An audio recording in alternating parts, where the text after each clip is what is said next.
Hello, welcome back. Hello. This is the Mover and Gonky show with special guest Wombat and Douglas You're back on to the driving. DJ. Wick. And I'm back. You're back to driving. I'm back. Hey, your mic looks like it has zip ties again. We have it set up. Perfect. It's perfectly aligned. It's perfectly zip tied. There we go. It's just a runway. Thank you, fellas. I missed you. Nailed it. I was in prison last week, like a literal prison. So it's good to be back. How are you? How was your weekend? What's going on in the world of Gonky and or Wombat? Today's Monday. Well, it's Monday. I'm always Monday on Mover. No, wait, no, I'm Mover on Mondays. No, man, nothing crazy. This past weekend, just doing the family stuff. A lot of birthday parties. Dirt biking? Whose birthday? Yours? Kid. No, my kid. There's Christmas parties, birthday parties. Dude, he's got more than one friend. Oh my God. It must be nice. Why? Yeah, tell him to close his circle down. He doesn't need that many friends. I'll tell you what, it saved me money. He'll abandon you in front. Yeah. No more friends. Oh, man, this is good. It's overrated. Right. Wombat, what'd you do this weekend? I worked. Both days? Pardon me. I started work 4 days ago and I'll end it. What do we call work? Are we doing sim or are we actually manipulating? No. Okay. So you were DCSing all weekend. Got it. I'm actually not. I just watched somebody else do it. I just sitting back. Yeah. Mm-hmm. Yeah. Okay. Yeah. Okay. Well, cool. Let's talk about our topics today because we've got a lot of them. Oh boy. The first one's actually more serious. Breaking news. An F-16 crashed in the Yellow Sea from Kunsan. Douglas, do you have that article for us today? I do. It was an F-16 from the 8th Fighter Wing on December 11th, 2023 at around 8:43 a.m. LT. What's LT? I don't know that one. Local time. Local time. Oh, look at that. We're all thinking too hard. An F-16 Fighting Falcon jet assigned to the 8th Fighter Wing based at Kunsan Air Base, South Korea, crashed into the Yellow Sea after an in-flight emergency forced the pilot to eject. According to a statement released by Kunsan Air Force Base on social media, the pilot was recovered by Republic of Korea Maritime Forces and reported as awake and in stable conditions and being returned to his home base to be evaluated further. As per standard operating procedure, they will not release additional details. We're grateful for the recovery of airmen. Another F-16 assigned to the 8th Fighter Wing had crashed in farmland in Korea, about 70 kilometers south of the capital of Seoul on May 6th. That pilot also safely ejected. Yeah, no, good stuff. I mean, crappy that we lost an F-16, but good that dude's recovering. Dude or girl, we don't know, was recovered. And we're not going to speculate, obviously, but sounds like the seat worked. Yet another successful ACES 2 ejection. Mover, is that are they on a deployment or are they like forward? Is that their base? Kunsan is a base. It's a 1-year remote usually.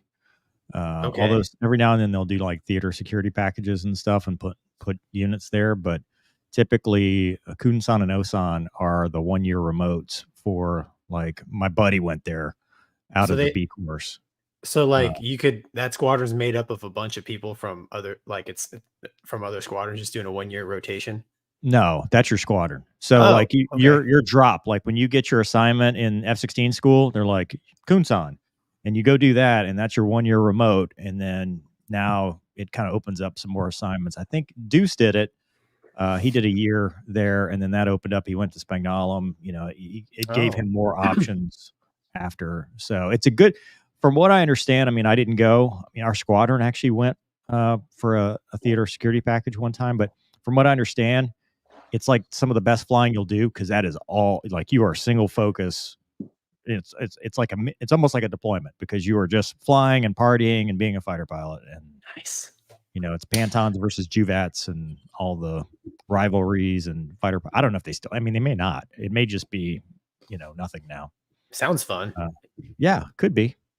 So anyway, cool. Well, happy that they did not. We don't have something more serious to report. Yep. But any reattacks on that one? I'm just going to keep my I will say welcome to all the people watching. So the reason we're on the services that we're on right now, we're on Gonky's channel because his channel's unaffected. I have not streamed this on YouTube because we're doing a little experimentation to see if YouTube is really out to get us. And I'm streaming though on Facebook and X. So welcome, and Twitch, which last night Douglas and I did some DCS for the first time. Windwing sent me the F-18 throttle and stick, and we were trying that out. Had a lot of fun shooting down the P-51 with the Hornet. Wings off my Mustang. Yeah. Wait a minute. Whoa. You're already getting practice? Oh, cat's out of the bag. Look at that. Yep. I was in the Hornet. Doug was in the P-51. I was in the Hornet. We did in a beam set. I was a training aide. Yeah, he was my training aide. Because we're good for next Friday, Mover. Are we a go? Okay, so we got to do all the jets, dude. We're doing all the props and jets. Props, jets. Oh, the props. Yeah. Piston prop, Wombat. Don't get excited, dude. We need to see if we can get the P-51 on the carrier. Yeah, we did it with the Strike Eagle. We did it with the Viper. Can we do it with a P-51? Can we even land a P-51 normally? That's going to be the first question. I think we're going to ground loop. Do you have a tail wheel in real life? Tail wheel endorsement? Okay. Awesome. I don't understand those things. It's going to work great. Gonky literally flew all the jets with auto trim, and you're asking him if he's never put his feet on the rudder pedals in his entire career. Ever. Yeah, I put him all the way forward, out of the way. Yeah, those brake pedals, they get in the way. But we're also on Rumble, which has all of 5 viewers, and Rumble's been hacked because I guess all of the US has been hacked today by a certain foreign entity that runs TikTok. Same people. Did they just make an E2? They do.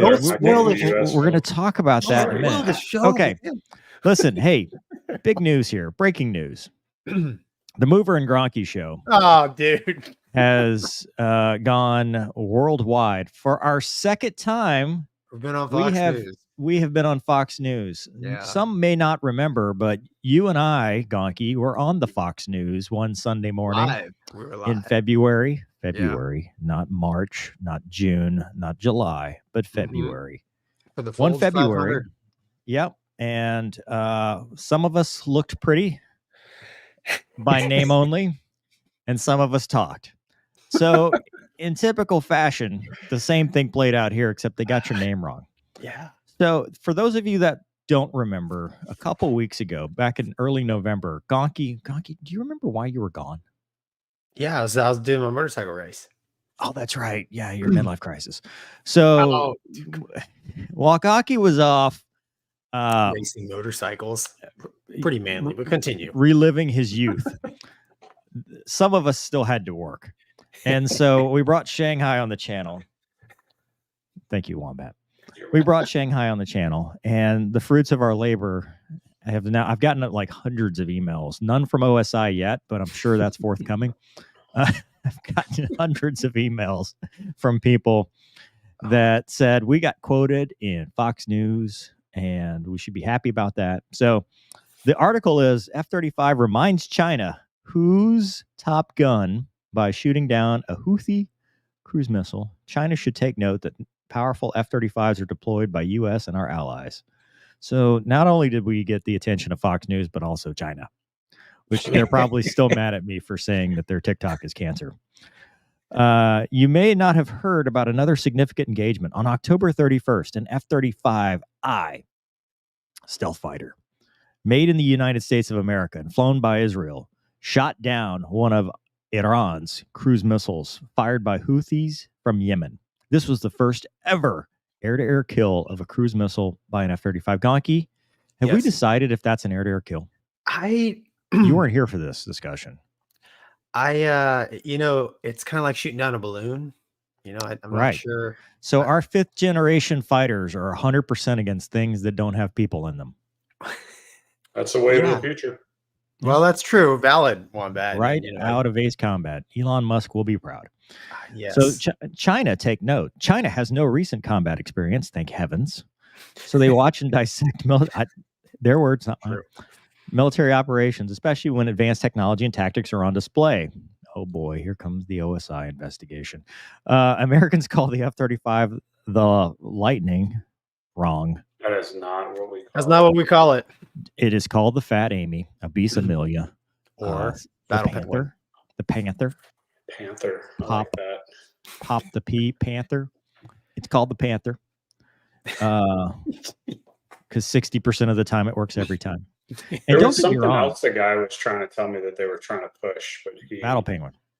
is that what it was? Yeah, it's a Battle Penguin or the No, Panther. it was something cooler than that the Air Force was trying to push, and I guess the reserve pilots were like, Since I've heard of it, it's been Fat Amy. But that's not to say. So hold on now. I say nice things about Fat Amy. I would fly Fat Amy. Okay? I just hear me out. I would fly it. So it's not. If anyone's news, listening, Mover is looking for a flying gun. yeah, if anyone's listening, I'm just throwing this out there because apparently a lot of people listen and watch this thing, and I didn't know that. So I thought it was just us. Now Fox News Next listens. thing we know, apparently. we're on Fox News. So for those listening, I will fly Fat Amy at a low cost to the taxpayer. Okay, I'll do it. Dude. For you, one time only. So anyway, here comes the F-35 to smash the paradigm. After the October 31st kill, Israel later released a crisp gun camera style video of the F-35 tracking and engaging the cruise missile. The detection intercept verified that the F-35, flown by the U.S. Air Force, Navy, and Marines, and many allies, can detect and hit incoming cruise missile. Boy, I can't talk. We're almost getting to the good part too. Missiles are harder to hit too. Trying to slip by at low altitude. That's crucial for the balance of power in the Pacific. 2 retired American fighter pilots broke it down. Dude, that actually sounds more like Gonky. That sounds like Gonky. Dude, I'm just impressed. The targeting pod is tracking it. That tells you how great the EO/IR system in the F-35 is, that it's tracking and watching the whole thing happen.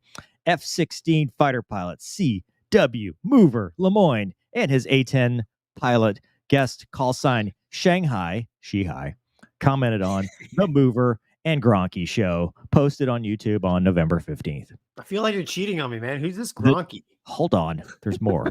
The 2 retired American fighter pilots said the F-35's track was particularly impressive because of the ground clutter. To get that thing while it was going so low and so fast and track it accurately. Exactly. Only it's not just a pod. The F-35 has sensors distributed all along its husky belly. It's not just us, dude. This lady, she's totally. Oh, that's awesome. The targeting system uses electro-optical waves like TV plus infrared, also called heat, to find and track targets. In addition to the radar, the hot little plumes coming off that Houthi cruise missile were dead giveaways to the F-35. Who wrote this? That is actually an F-22 and a B-52. That has nothing to do with this article, but I digress. And that's a C-17. I feel like the person who wrote this also writes C-17. scripts for adults movies. Hell yeah. So anyway, Seriously. My little plumes are getting hot. Like, what? Hey, let me get Is the this like tagline. some- Lesson to Yeah. Xi Jinping: American technology wins anywhere on the globe. Dude, it was a cruise missile. I mean, it's like a bottle rocket with like extended tanks. Gonky, this is why you don't get quoted on Fox News. Well, apparently Nobody's I putting do. that. Nobody's putting that in an article. My stunt double Gronky does, not Gonky. So I've been meaning to tell you, dude. Gronkowski, the NFL player, sometimes moonlights. He's really in the fighter jets. He has no idea. He's had a bunch of concussions, so he doesn't know a whole lot about them. He doesn't even know who it is anymore. He really likes to talk about the husky belly of the husky hornet. Wannabe F-35 Fat Amy. Oh, I'm not gonna lie. I did send that article to my entire family and said They could have left out the dude part. I'm just saying the dude. Like, I know I say it a lot now. I say it. Well, I say it a lot because of somebody that is I talk to a lot now who I don't think you can say a sentence without saying dude. me. You. Why would you want to? That's how he is. Don't Dude, make I him dare scream. you to go the rest of this episode without saying dude. He Can't do can't. it. I Yeah. can't do it.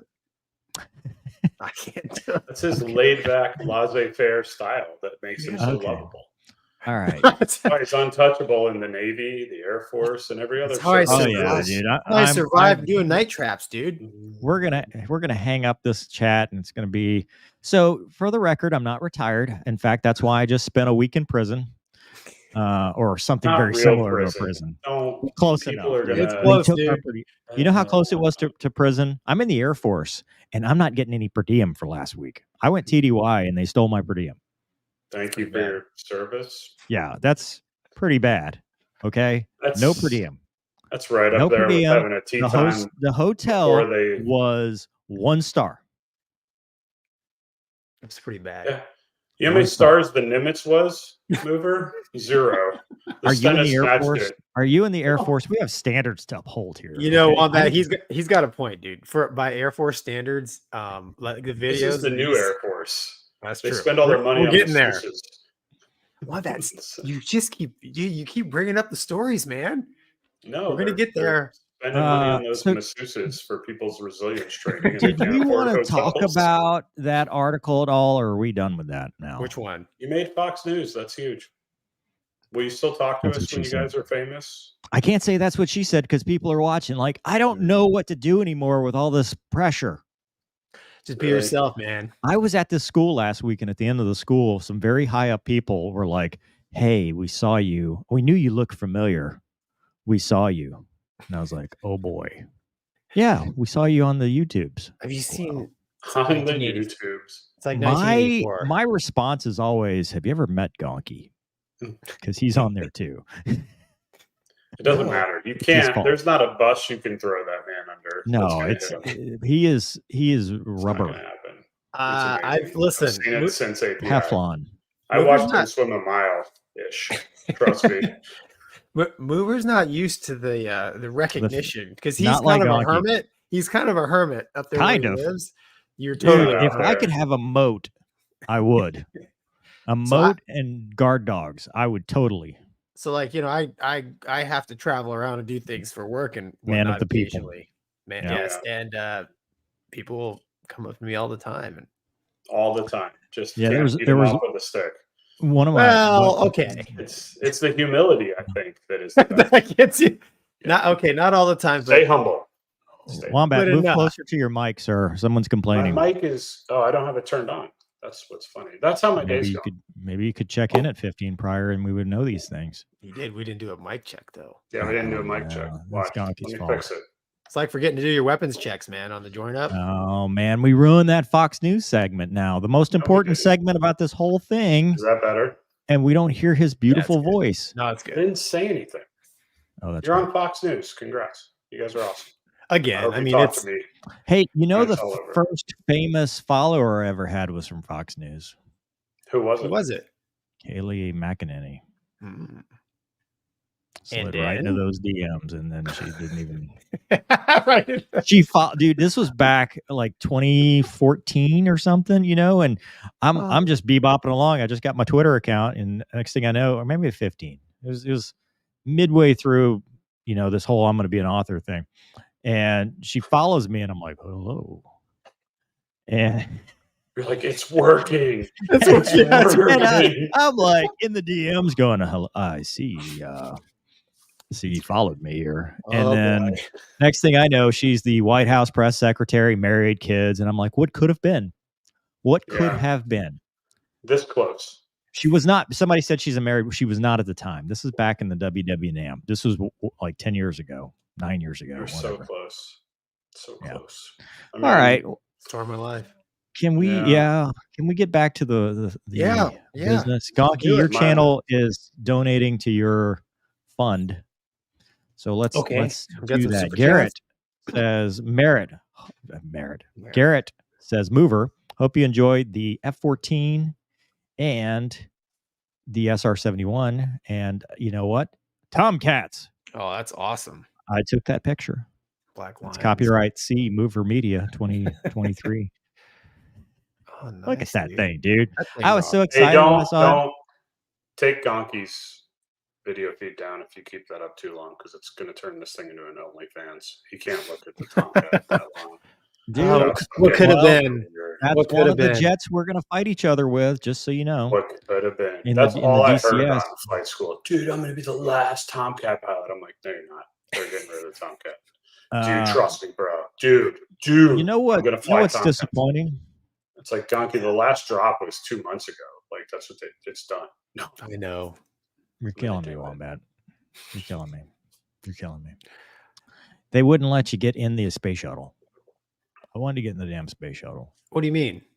Like, you can't get into any of these. I went to the Air and Space Museum at the Hazy Udvar or whatever thing at Dulles. You can't get in the cockpit of anything. You just have to walk by and look at it. It's a static display. So it's all static. There's no everything is closed. There's everything closed. You know, and I wanted to get in the space shuttle because let the public go in those. Like, I'm special, Wombat. Well, no, I mean, in Wombat's defense, they got like if you go to the Naval Aviation Museum in Pensacola, there's quite a few open cockpits, man. Thank you. Yeah. Or just cockpit mock-ups. Like, I've got pictures of myself as a child. Well, yeah, because wait, where were you at? Dulles, the little museum outside of Dulles. Yeah, that's a lot of Air that? Force. Where's the better one? Navy. Seems pretty cut and dry to me. Janitor's back says, X, his mama named him Twitter. I'm going to call him Twitter. Okay. Thanks, Janitor. Kate Littlewolf, hello. Is it possible to order a t-shirt or hoodie directly? Spring is difficult to get orders through. No, because we don't know how to make t-shirts or hoodies. This is the new hoodie, by the way. It zips. I need to That's do it? that. That's my next thing. Yeah, dude. Look at that. You weren't one of your.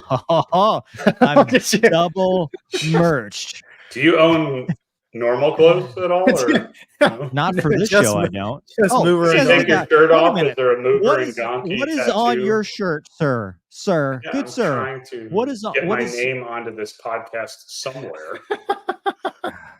It's right. Matthew says, hi all. In the Navy, what does a disassociated tour look like? Anywhere around it? Does the USAF have something similar? Thank you all for your service and the hard work that goes into the podcast. Matt, I sent you an email about this earlier, man. Did you not get it? Did I mess that up? Yeah, well, it's email. So, Wombat, did you do Disassociated sea tours a lot? Lecture Like the what kid. Just Mover answer the did. question. Did Right? you, Wombat, did you do one? No, because I did the Hornet transition, so that took it out. Yeah, I did. So most people do. Like the way it goes is flight school, fleet tour, shore tour, disassociated tour, and then that usually brings you to the end of your commitment. I didn't. So Wombat didn't do one because he did a transition, which ate up the time. And then I didn't do one because I got extended in my fleet tour. I did. I volunteered to do like a 10-month stint with the Army. It's called an IA. First of all, let's not pitch this like it was a difficult. I rolled the dice and I won. You won. You basically rode dirt bikes in Tampa and did very little work. That's very true. I worked at Gonky over here.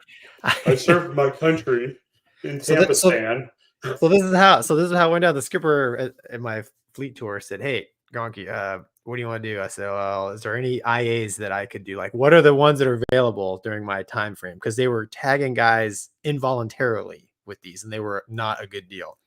And he said, "There's one at CENTCOM. You could either be deployed or work at CENTCOM." I said, "I'll roll the dice." I took it, and I said, "I'll take that IA if they guarantee me orders to the RAG to be a Hornet IP." And so that's what happened. And I got to CENTCOM, and they said, "You want to go make some tax-free money?" And I said, "No." And so I stayed in Tampa, rode dirt bikes, made. That's when you got into real estate and lost a ton of money, right? I did lose a ton of money. Of your business. I did. Yes, exactly. And then because I had better if you went to CENTCOM and got tax-free money. Where could I would have made So I mean that was in 2008, 9. Yeah. So that was the heyday of the Afghanistan Iraq war. But most people will do like a shooter tour. What else is there? Staff tour with Air Wing. I don't know. Well, yeah, honestly, carrier guys don't do a lot of shooter tours. That's pretty much P3 guys that soak those up, or P8 guys now, I'm assuming. I mean, it was honestly for our time frame, it was a lot of mobilizations. It wasn't really like Oh.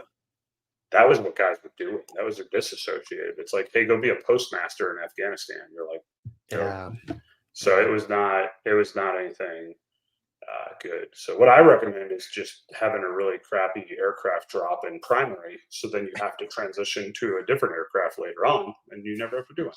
Or correct me if I'm wrong, Wombat, but I think if you go to Top Gun, it eats up your time, right? No, because one of the dudes that went through flight school with us ended up being a postmaster in Afghanistan, Oh, and that's he went to right. Top Gun. That's right.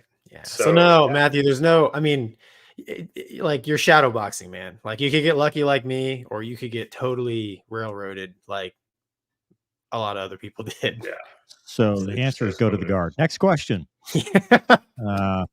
Moving on. We've got to keep this train rolling. So anyway, our segue today.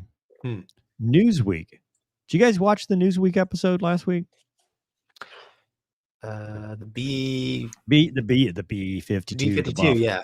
So I thought that was cool. I was wrong, by the way. I said this in the kind of reaction video that he was a former Marine. He was actually Navy, because I thought he went from Marines to Navy Reserve. He was just Navy Reserve and works for Newsweek. And they're doing this series where they go around and highlight various missions in Marines, Navy, Air Force, or whatever. So they went and flew the B-52. And he did this 7-hour mission. He gets the bleed air problem, so they have to descend down to 10,000 feet and fly the thing. Oh, God, dude. People ask me on that one. They're like, hey, mover, you wouldn't do that? No. No. I don't want to sit. No. Like, there are things that I've done in my life, and that's not one of them. So. Wait, you wouldn't do what? Fly B-52s? Yeah. Not for 7 hours. No. I do a pattern for like 30 minutes or go sit in it for 20 minutes and say, oh, this is cool, and then get out. But I would not go do a 7-hour mission for them. And that's their short mission. Yeah. I don't want to do that.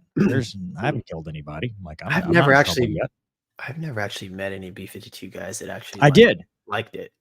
Well, yeah. They don't have auto throttles or anything, dude. Yeah, it's the Gonky, you're out. I'm out. They're just out there flying.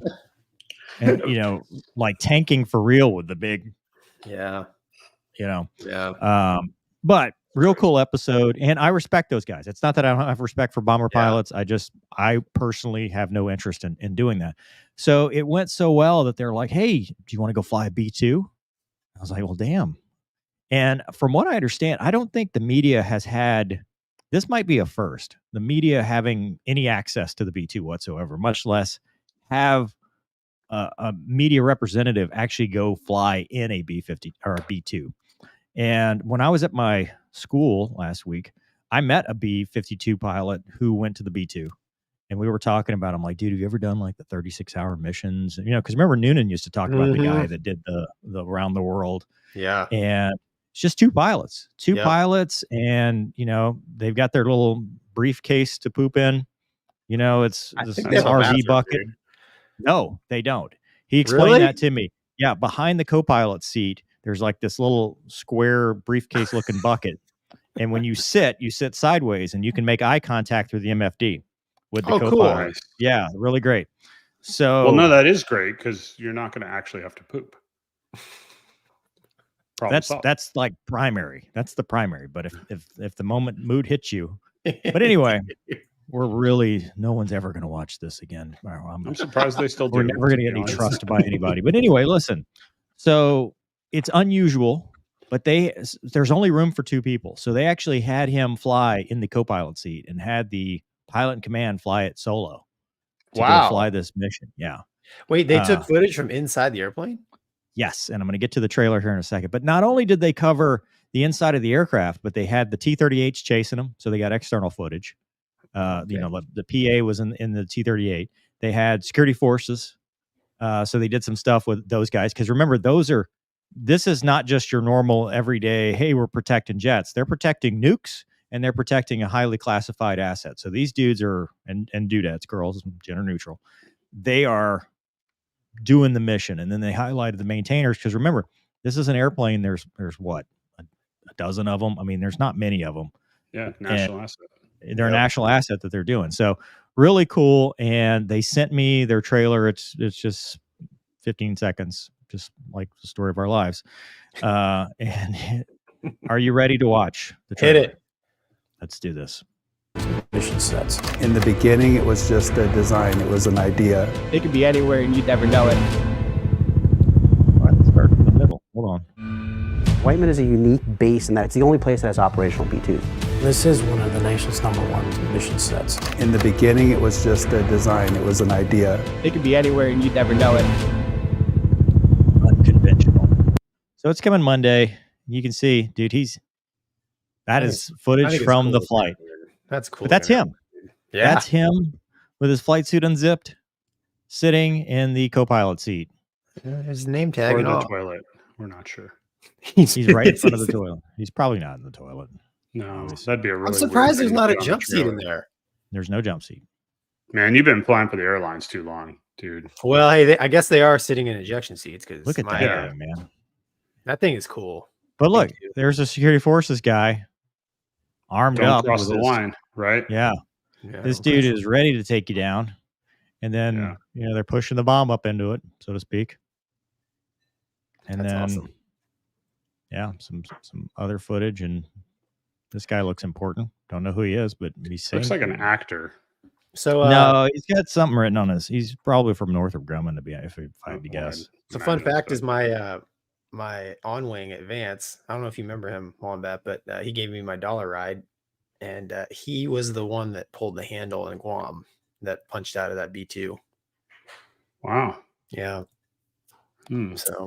So this will be available on Monday, cool. 12/18. So At least you had a cool on wing. My dude Wombat, sucked. you're just crabby tonight, man. I don't He know what's was going on with you. well, dude. When a guy tells you that you're not going to get your wings, that's not cool.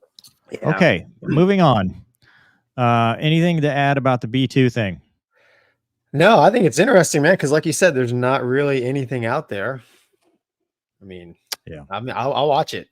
Yeah, Probably learn something. should be interesting.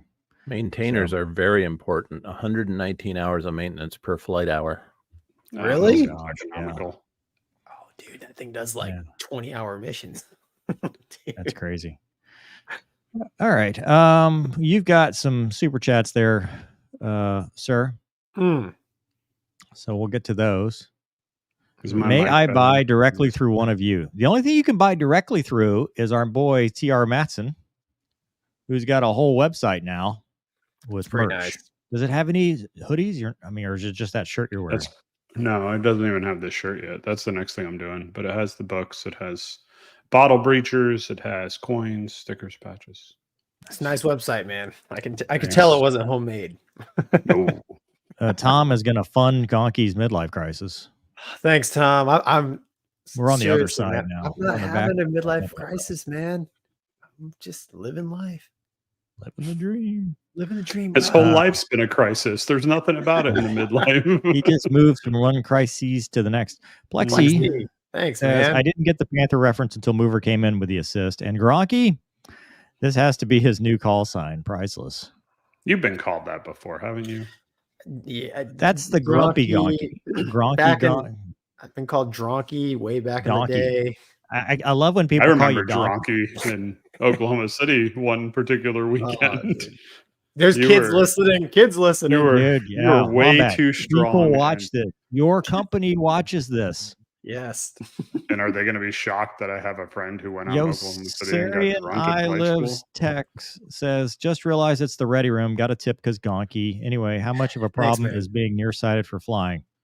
Mm, Probably pretty bad. I mean, well, I mean, can Only if you depends want on- to see your instruments, right? well, it's correct if it's Right. correctable. Nearsighted is you can't see far, right?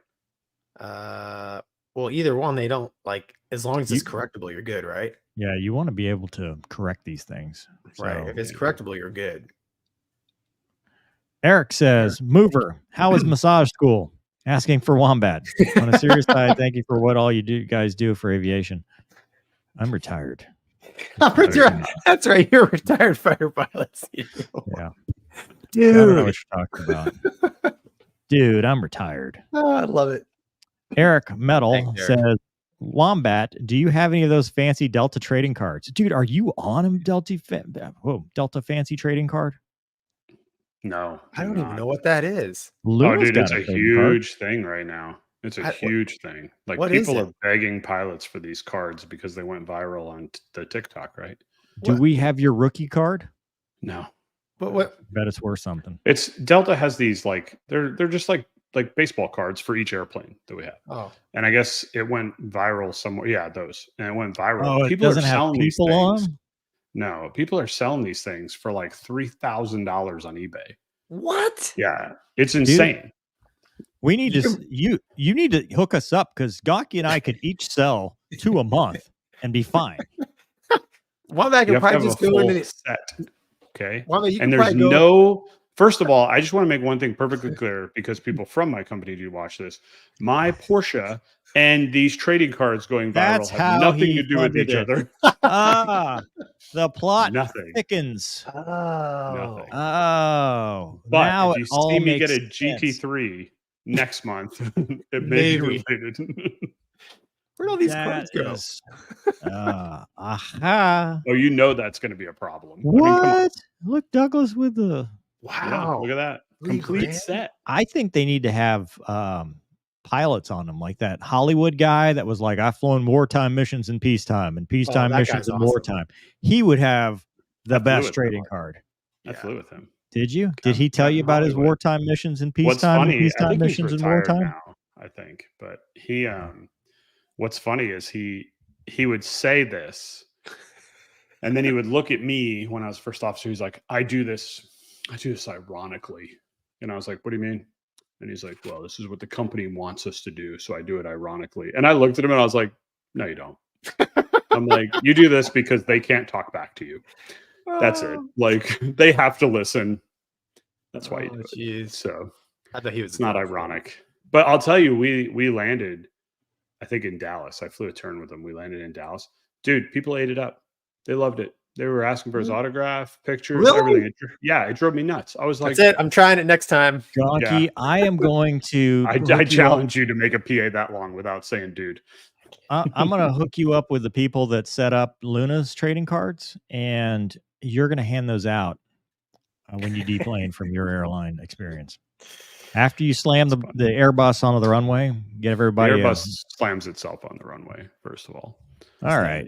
Thomas says, you guys are awesome. You need to do a planes movie. Gonky and the Hornet, Mover and the Viper, and Wombat and the Hawkeye. Dude, I flew the Hornet too. Why does nobody like? Because that's But all you're you the talk Hawkeye about. guy, dude. Yeah, you all made the ever talk video. about is the Hawkeye. You made the cruise video of VAW whatever. Wicked Spider Black, Thanks, $2 says, everybody is in the right seat. Puppy. Hi, everyone. Hey, how's Lunacam? Luna's not here. She's off doing Luna things. Patrolling the perimeter, probably. Gonky and all, what is the longest time you have sat in the cockpit flying? Mover. Me? 7 point something, 7.5, 7.6. Yeah, I did another hour. I did 8.5. Wombat's been in, he's still there. He's sitting in the cockpit right now. I'm sorry, what were we talking about? Well, hey, Wombat, what Hawkeye or Hornet? Which airplane were you stuck in longer? Like which airplane did you have the longest mission? Equal, actually. Equal. Really? I've done a 6.5 in both. And that was my longest. And the Hawkeye was on fumes. Yeah, no tanking in the Hawkeye, right? The Hawkeye was the one that almost flamed out. Yeah. That was the one with your story where I thought you had crashed. Oh, that's right. You remember that story. So I that was sure do. Yeah, I legitimately went on that flight because I thought you were in the water and I was going to somehow save my friend. Did you go to Guam? I did not go to Guam. We went back to the ship. That was when we launched off the ship and CAG was like, he comes up and he's like, Wombat. He's like, you tell me exactly. It was, the CAG. Oh, yeah, so yeah. He goes, you tell me exactly how long you could stay airborne. And I was like, we had min fuel, right? Like you had to be under a certain weight, but then we had like min fuel for landing, barricade landing. And I was like, well, sir, how close, how low do you want me to go? And he goes, I don't think I stuttered. He goes, "You're going to get one look at the ball, and I'm not rigging that damn barricade. How long can you stay airborne?" And I was like, "Okay, yes, yeah." See, we had low Mover, fuel lights there's on for like the last over an hour. I just love this bromance that's brewing over here. It's with not you two. Dude, bromance. I It's- legitimately thought Is this Gonky had had a all we're minute. doing tonight? Is just reminiscing about every story between your it's a good careers? story, though. I mean, it It really is. is. So we were in 2 different carriers. Yeah, in hundreds the of same miles apart. AOR, and we got word on our ship that 2 Diamonds, Hornets from Gonky's ship had hit each other for whatever reason. Call it, friendship, whatever. I felt like it was Gonky, and so they needed us to launch on an alert, and we got airborne in like 15 minutes, which is unheard of in an E2. Scrambled the crew, got up there, launched, went max conserve. And the guys in the back and a girl did the great job. They coordinated, I forget how many tankers. It was a stupid number of 3 and 5 wets, like stupid, like well past like normal double digits. Like it was, because it was off both ships. They were stringing tankers out. We were blue water ops. Yeah, you had you're either, the trip to Guam, and then, so no kidding, like we do this whole thing, and I still think it's Gonky. And then it was later on that I found out it wasn't Gonky, but you were supposed to go fly on that flight. Yep. But you got sick or something, and you sat the desk. And the ironic part is the person who did go fly became my XO in my Hornet squadron. Yep. So that story's in Treason Flight. Where's the true love's kiss part? Dude, sometimes you just care about your bros. All right. No, the moral of the story here, Wombat, is there's no pilot landing minimums.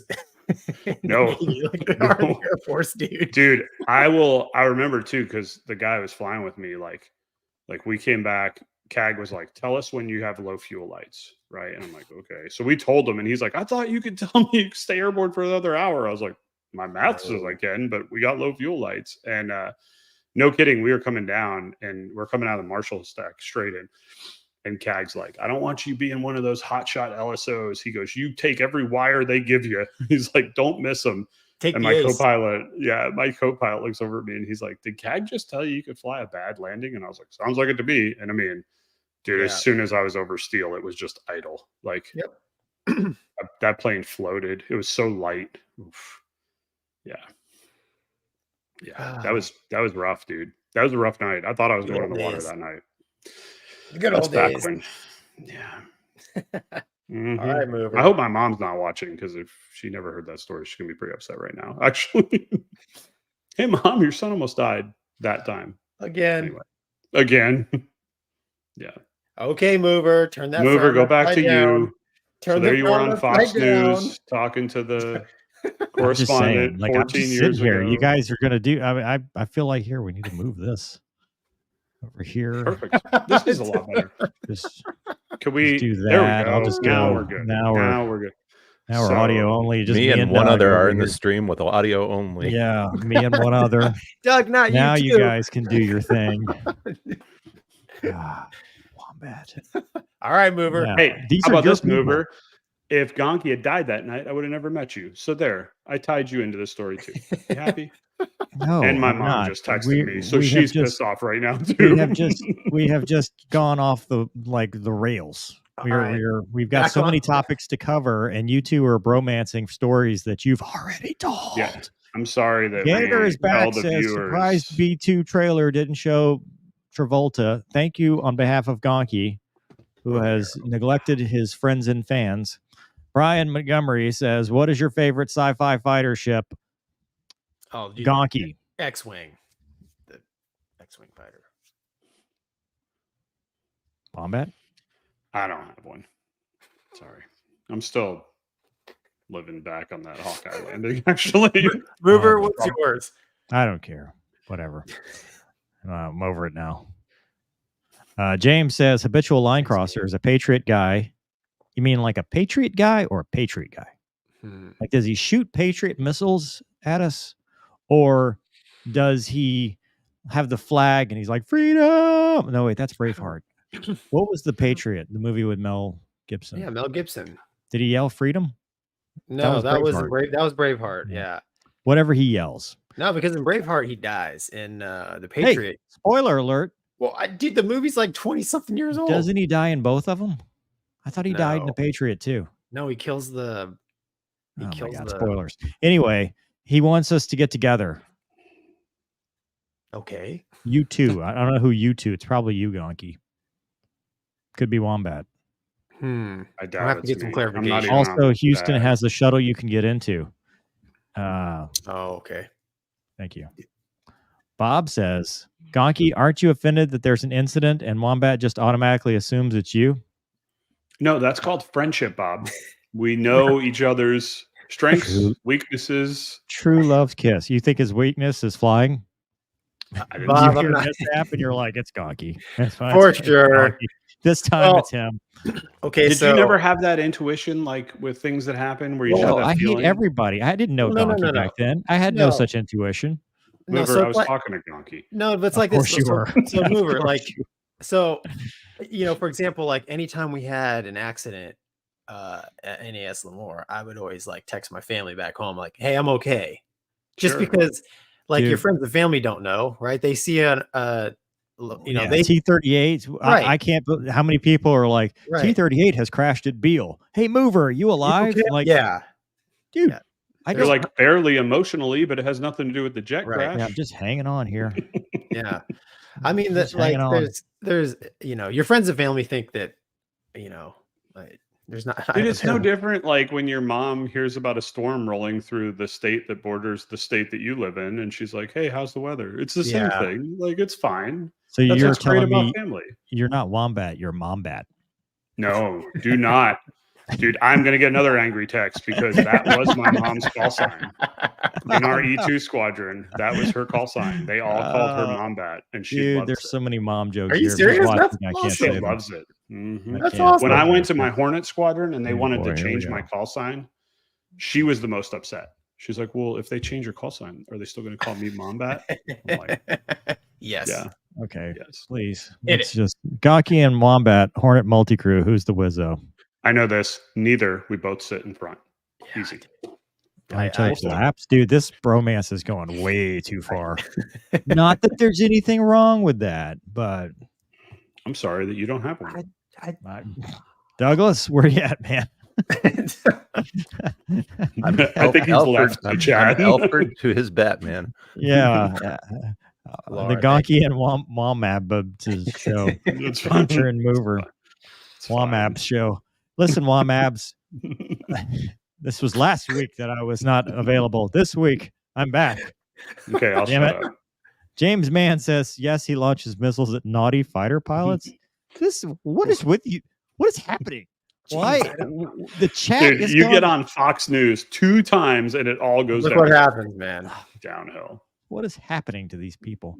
Mod Man says, I'm from Oklahoma City. What clubs, bars did you frequent while you were at Vance? Do you remember it? I can't Scooters remember. is all you could go to. Scooters. Well, Scooters was Enid. What was the name of that place with the stripper that had the peg leg and the C-section scars? Okay, first of all, right we need to outside narrow the gate. down a lot more in Oklahoma City. Right outside the gate. That could be a lot of different That must have been an hold Air on. Force hangout, dude. Yeah. For legal reasons. Yeah. This is Sorry, must Navy have been- guys went home and went to think church. Navy guys Over. went- Okay, we had to study. You guys had all the gouge. Church on Sunday. Yeah. Church every day. Can we please go back to the podcast? Can we? You're driving. When do you go live? I'm waiting when do for we a start recording? segue for you guys to stop bromancing and let us begin with the. Hey, is this my article, Doug? I mean, it can be.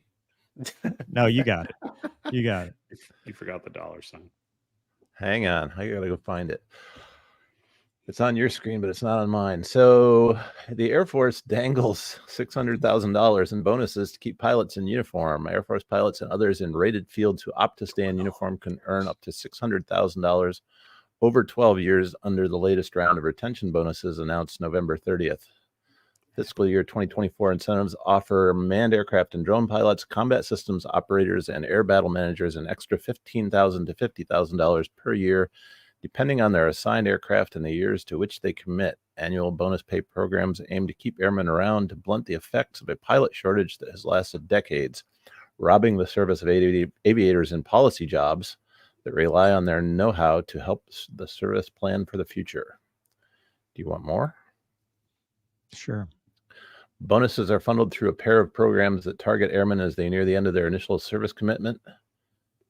Let's see. One initiative, sorry? I was going to say, there you go. It's so fighter bomber, search and rescue special ops pilots can earn 30 to 35,000 a year with a 3 to 4 year contract, or 90 to 140,000 in total. If you go more than 12 years, you would get 45 grand a year, 50,000 in annual bonuses. And yeah, that's fine. Thanks, Doug. You got it. Thanks, man. Appreciate that. So wait. What are these non-monetary carrots? Greater shot at staying where they are, moving to their preferred base, or blocking assignments they don't want. They must extend their contract by at least 4 years to qualify for those perks. When they renew sooner, it shrinks the number of those who would decide to exit the last minute, scrambling to fill those billets. It ends in 2028. Gonky? I think we recently heard something that people don't quit. What is it? They don't quit what now? What's the thing? I forgot. Bad bosses, right? Don't quit Yeah, jobs, they don't quit bosses. They don't quit jobs, they quit bosses. And this is for sure. Views are my own and do not represent the DoD or constitute the board. This is mover talking. The issue is cyclical first, because you have the dueling wills, right? When the airlines are doing well, the military struggles. When the airlines aren't doing well, the military has all the people. But we've talked about this before. There's also a bit of a vacuum in the places that make decisions or lead the people. And so that causes issues where people depart, because when you get to the 10 to 12 year point, 14 year point, what are you looking for? Stability, money, and to a lesser extent, purpose. Now, you might argue, hey, airlines are not a purpose-driven life, which in some ways I'll agree. But when you're making a ton of money, not the first year, but after that, when you're making a ton of money, it's hard to turn that down for old Uncle Sam when what are they promising? I think you've lost that focus. Wombat, what do you think? There's no way I'd take that money. That's ridiculous. The devil's money. I remember, Gonky, when we were in flight school, I'd be like, man, if I got jets, I'd sign up for a 20-year commitment right now. Yep. And then, on my third deployment, I was like, man, what am I doing? But then it was like, I did get jets. Awesome. And then I was like, man, this is awesome. I'd sign up to finish 20. No way. No way. Because the ebbs and flows of the whole thing. I mean, and again, I signed up just like you guys did, right? Like Mover says, with, a blank check payable with my life. And I had no problem doing that. But take care of your damn people. And then you don't have to give them $60,000 a year bonuses. They'll want to do it, right? Give them things that are going to make their lives better when they're not out there trying to cash that check. Give them the training they want. Give them the assignments they want. Give their families what they need so they can be supported when you're gone. Don't just throw money at this problem, because that's ridiculous. Because the people that are smart know, they're going to look at this and be like, no, $600K for 12 years? Go on airlinepilotcentral.com and figure out the math. No chance. It's ridiculous. Well, ridiculous. So, and I honestly, it has nothing to do with airlines, because in 2009, when I showed up to the RAG as a new IP, we were every single IP at VFA 125 who could get out was getting out. Every single one of them. It was a bad time for the military, man. Well, it was a bad time. The airlines weren't hiring. No, I know, but Right? that tells you how bad it was in the military. Yeah, so that was like right in the heart of the, when things were going sideways for the economy. And I had already made it up in my mind. I was quitting, and I've quit active duty Navy, and I quit I quit reserve Navy. And both times, and I told both skippers this, it's because I have zero confidence in leadership, which goes right back to what Mover is saying. I mean, crappy bosses, man. Like, and like what you said, Wombat, I'm not in it for the money.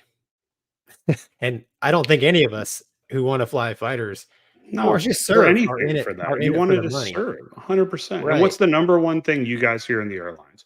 Number one thing military guys love about the airlines: go in, fly, and go home. I don't have to deal with any of that. That's the number one pro that they make. They don't have to deal with that. So what does that tell me? It's the people they're dealing with. It's the bureaucracy. It's all the BS. It's not being taken care of. It's the op tempo. It's all of that. So it's like you have that on the one side, which, oh, by the way, if you fart wrong, they're going to railroad your career.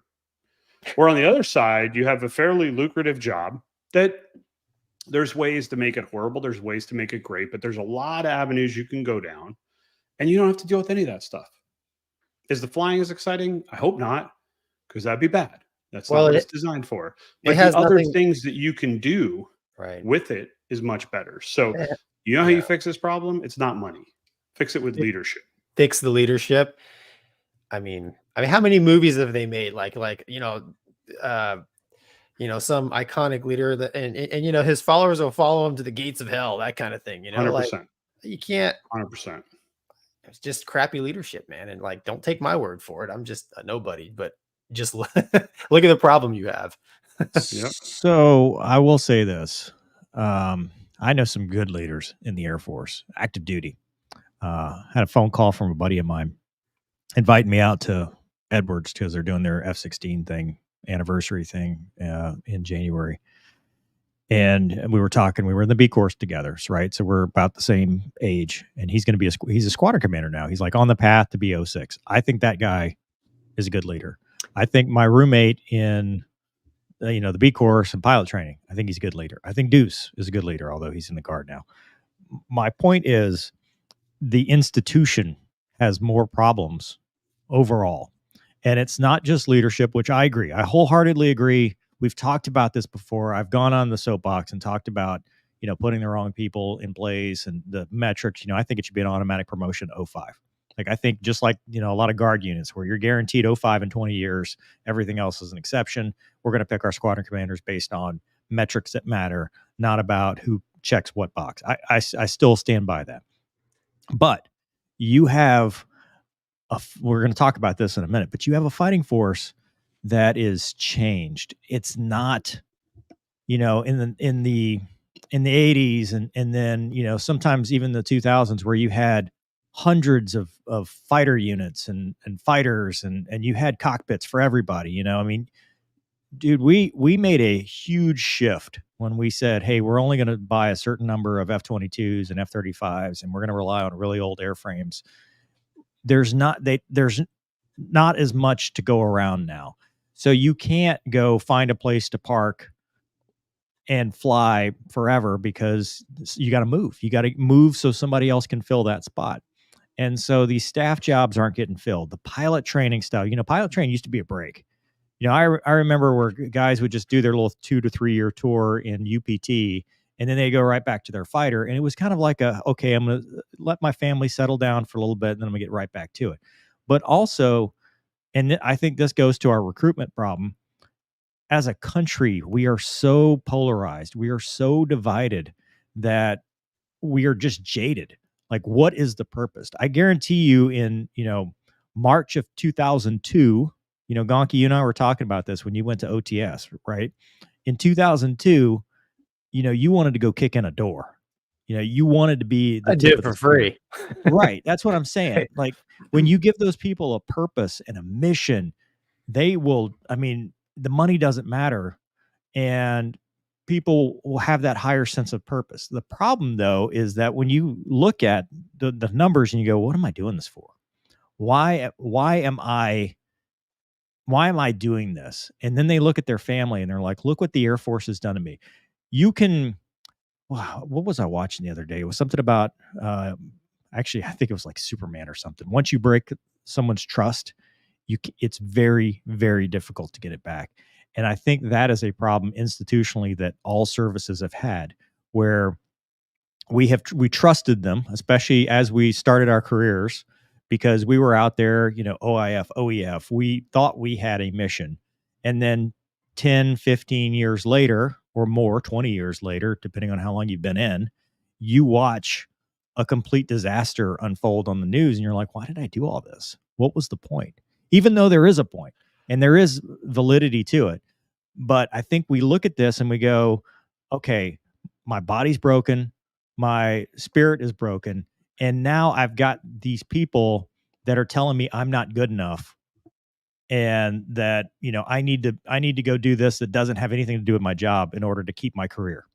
And when you start telling people that, and because you spend your first 10 years trying to be the best warfighter you can possibly be, and then when you start telling them, hey, dude, you didn't do the squadron Christmas party last year, you're not really a team player, or you didn't do PME, you're not really a team player. Meanwhile, your job becomes such a secondary function. And they look at the airline, they're like, I've got one job, I've got one pay rate, and all I have to do is do that, show up, go home, done. Next. Don't have to move. For a lot of money. You can live anywhere you want. You can live anywhere you want, and you can do it for a lot of money. Now, granted, the reality of that is you're a heartbeat away from a bankruptcy. You're a heartbeat away from the downturn. Look at all the people that lived through the dark ages of airlines. Age 67 and a half or 69 or whatever they're doing now. Automation, single pilot, no pilot. Stuff that may seem far away, but there's still inherent risks to this job. But people are like, well, I'm out. I need my seniority number. I should have clarified. I had a lack of leadership at the higher levels. I had fantastic skippers that shielded me and my squadron bros from a lot of the crap, to be honest. But I could see, the longer you're in, the pyramid kind of goes like this, and I could see where I would have to go if I was going to stay in, and I didn't trust the leadership that was in that direction. And that's why, and I told, because they asked me, they always ask, at least in the Navy, they ask, hey, why are you quitting? And that's what I told them. And I'm sure I talked to my other buddies who were getting out at the time too. They told me the exact same thing. My answer to how do you fix this is you fly more. You fly more, and I think also some of it you have to fix with the air reserve component. You have to fix the guard and reserve, because you have to give that option for guys and girls to go do that, to go get that seniority number. Because if you give them that option, and remember, was it VFA 201? Was it Carswell? What was it? What was it Carswell prior to when they deployed? Texas? Yeah, 201. Yeah. So 201, I think. I heard that story so many times, right? Where they call these reservists up in Hornets, they deploy them, and they're the best ball flyers. They're kicking everybody's ass in metrics as far as, dropping bombs and ACM, BFM, like everything. And what they do? And what they do? Close the squadron. They closed the squadron as soon as they got back because of politics. Yeah. That's what it boils down to. But that's leadership, right? You can say politics, but that's leadership. What I'm saying is what that proves is if you have a senior cadre of, the OFPs, the old fighter pilots, the reservists, the experience, and you use that as a standalone augment or as a TFI, and you use it right, you get what you're asking for at a fraction of the cost. And we're in an environment right now where they're like, well, we don't have enough money to do all that. We don't have enough cockpits. And it's like, fix your reserve and guard, fix that part, make it leadership. Yeah. Well, got to fix high strategic leadership, right? Fix that, fix how you pick your people, stop making it active duty light. And I think you fix a lot of your problems because you can then rely on them. Because guess what? The dudes that are doing the reserves and the guard are doing it at a pay cut. They're doing it because it's fun. Massive pay cut. Yeah, it's a huge pay cut. Money's not the issue, and it's not going to fix the problem. Yeah, never has. Nope. Yeah. All right, moving on. Any reattacks on that one?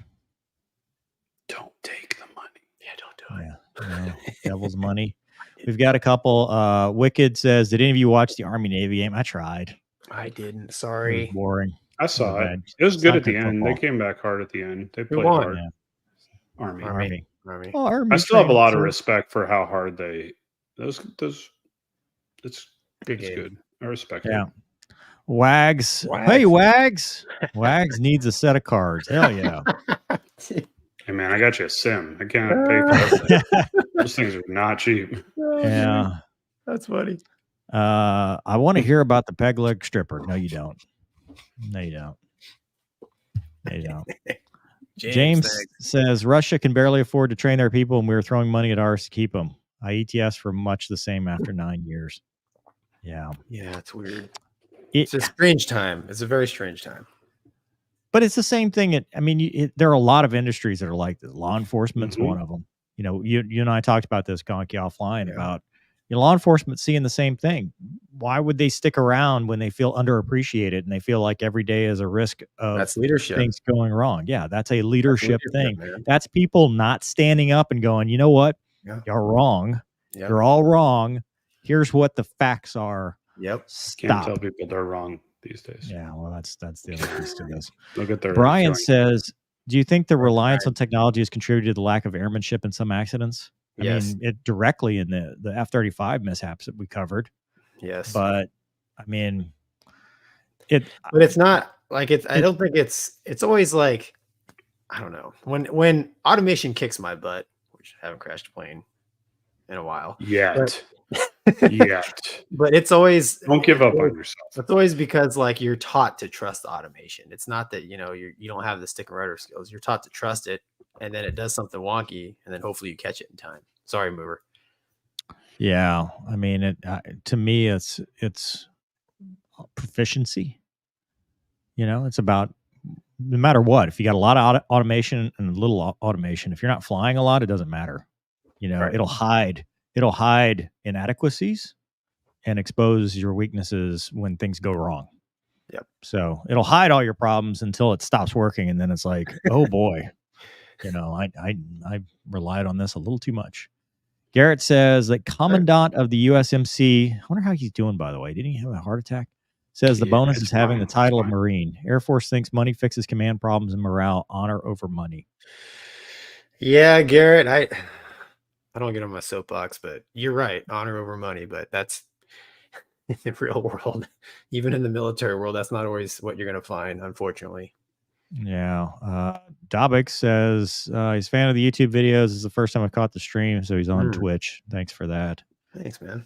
Kara says 1,000% from the Facebook. All right. How much you guys interact with civilian air traffic control? All the time. Yeah. Yeah. I mean, center is always civilian. Approach 50-50, depends on where you are. Usually military, it's at the military fields, but actually at Homestead, they were civilian air traffic controllers. They were former Navy, but they were civilian ATC at the military field. Yeah, they're GS employees. Was that joint use? Was that a joint use field? No. Air Reserve Base. Huh. Yeah, a lot of places where they don't have like active duty military, they'll have civilian controllers. And then Big Cheese says, ignorant questions. What's the CQ process? Oh my God, there's a lot to that. Do you have T-45 tucked somewhere on a boat, or the carriers placed somewhere in the vicinity of the shore and T-45 fly from land to train while expensive stuff is hidden under the deck? Wombat. Typically, we used to in the Navy have dedicated carrier qual aircraft carriers. And then they realized that's not a good idea. It's just expensive. So now the cycle just happens. I mean, when we were in Meridian, it would be, every 6 weeks we would either go to Key West or Jax or San Diego, and whatever carrier happened to be available is what we would use. And typically in the T-45 world, you'd fly out from the field. There'd be nobody else on the ship. So none of the gray jets would be there. They'd usually be gone or were coming after us. So they try not to mix that. In the RAG, it's different. The FRS, it's different. They would have, I went through my CQ in the Hornet and there were Hawkeyes out there, kind of mixed in and stuff. So, but yeah, that's pretty much. All right. Cool. Thanks, man. It is. Thank you. All right, moving on to our next topic, which is related exactly. Douglas, is the Air Force in serious decline? There's an article about this. Spoiler alert. I pretty much highlighted the whole article, and then I was going back and trying to find the high points because it's all relevant to everything you guys have been talking about. In September, the United States Air Force celebrated another birthday. At age 76, it is in bad shape. Despite lowering qualification standards, it cannot attract enough recruits to fill its ranks. The size and serviceability of its combat aircraft are at all-time lows. Truncated training has weakened pilot readiness. In sum, the Air Force today would struggle to execute another Desert Storm, much less take on a pure adversary like China. Even more distressing, the service's leaders show no interest in pulling out of that downward spiral. Let's start with a few facts. Let's see. I'm going to scroll down to this piece. At the height of the Cold War, the Air Force had 4,468 fighter and 331 bomber aircraft in its total force inventory. Roughly 8 out of 10 were mission capable. Today, it has just 1,932 fighter and 140 bomber aircraft. On any given day, only 6 of every 10 are fit to fly combat missions. Hey, go back. Sorry, I don't mean to stop you, No. but he makes a point here that I very much disagree with. Which one? It says every Air Force captain without legal or ethical issues has been promoted to major since 2017, which means even poor performers graduate and advance. Accessions, training, and promotion standards are an all-time low, which places the big picture, the service's ability to execute its wartime mission, into jeopardy. So I won't say I disagree with the whole thing. I disagree. So the washout rate, yeah, we need to have standards. We need to do that.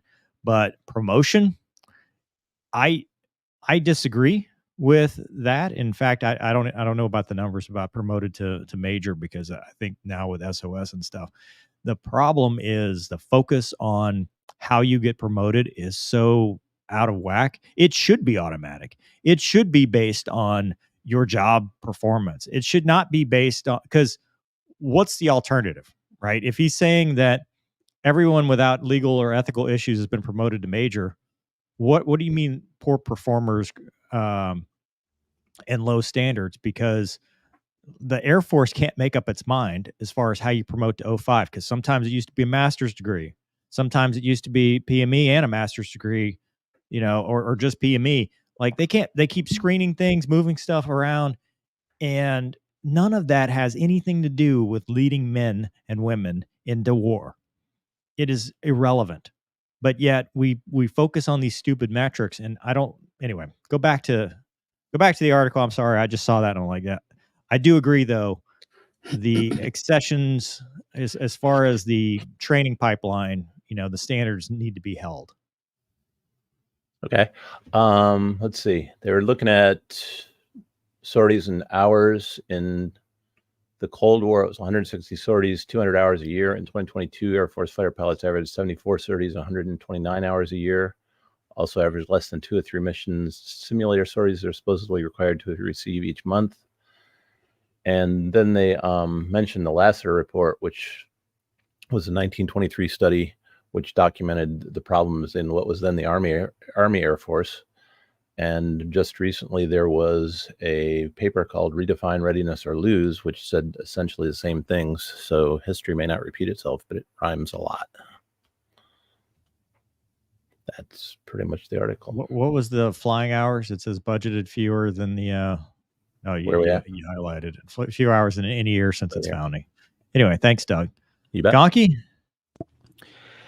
Yeah, Doug, I missed it. That article was written by a weapons school guy, wasn't it? Yeah, it was. Sure. Yeah. That I read that article and he pretty much nailed it. I'm just shocked that, we used to make fun of the North Korean pilots only getting 100 hours a year, and now here we are knocking on it. I was having a conversation with a guy who flies Super Hornets right now in Lemoore, and they don't fly. I got 850 hours my first tour. That was 3 years. These guys who are getting, I did the math, it's under 400 hours in a 3-year tour. I can't remember the wickets, but you have to have so many hours just to be like a flight lead, right? A section lead, stuff like that. And I remember shortly after leaving my after becoming IP, things started to slow down, and I remember like guys trying to get in the blues. Like some of them needed waivers because they didn't have the required flight time to get in. And it's bad. I mean, it's bad across the board. I mean, we already talked about poor leadership, and then when you compound it with lack of ability to fly, train, learn your craft, and guys and gals looking and wondering like, what are we doing here?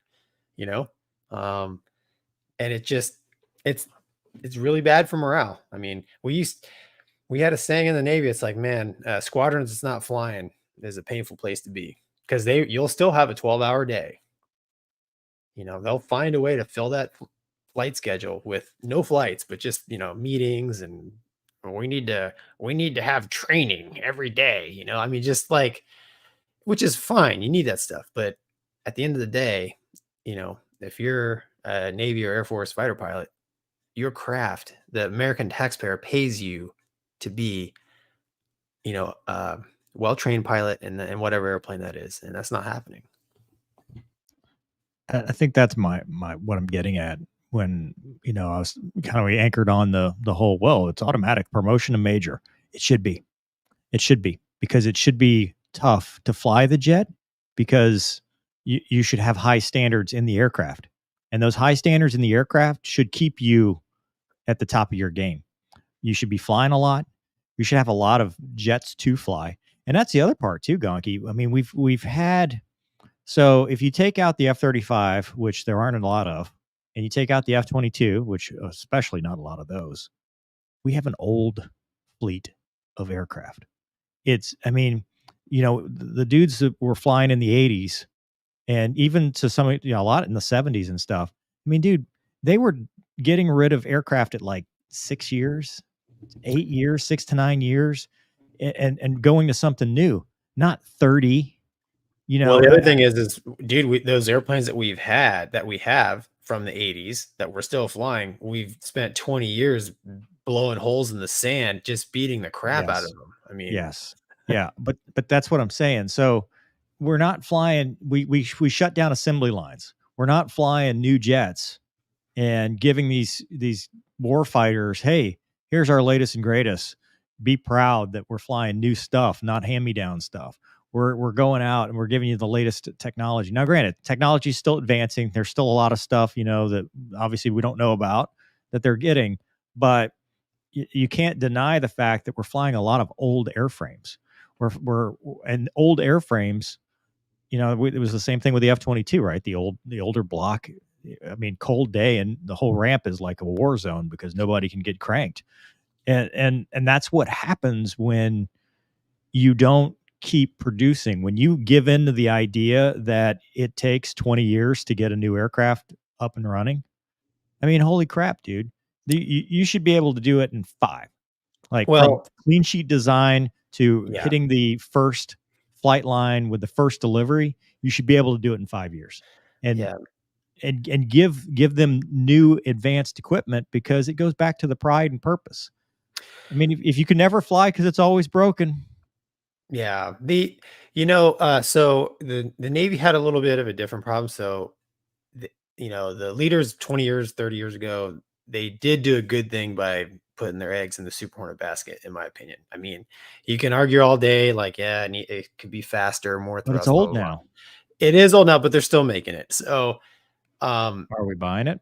Well, what I'm saying is, for the past 20 years, because I flew brand new Super Hornets as a RAG IP, and those were jets that were going into the fleet replacing old.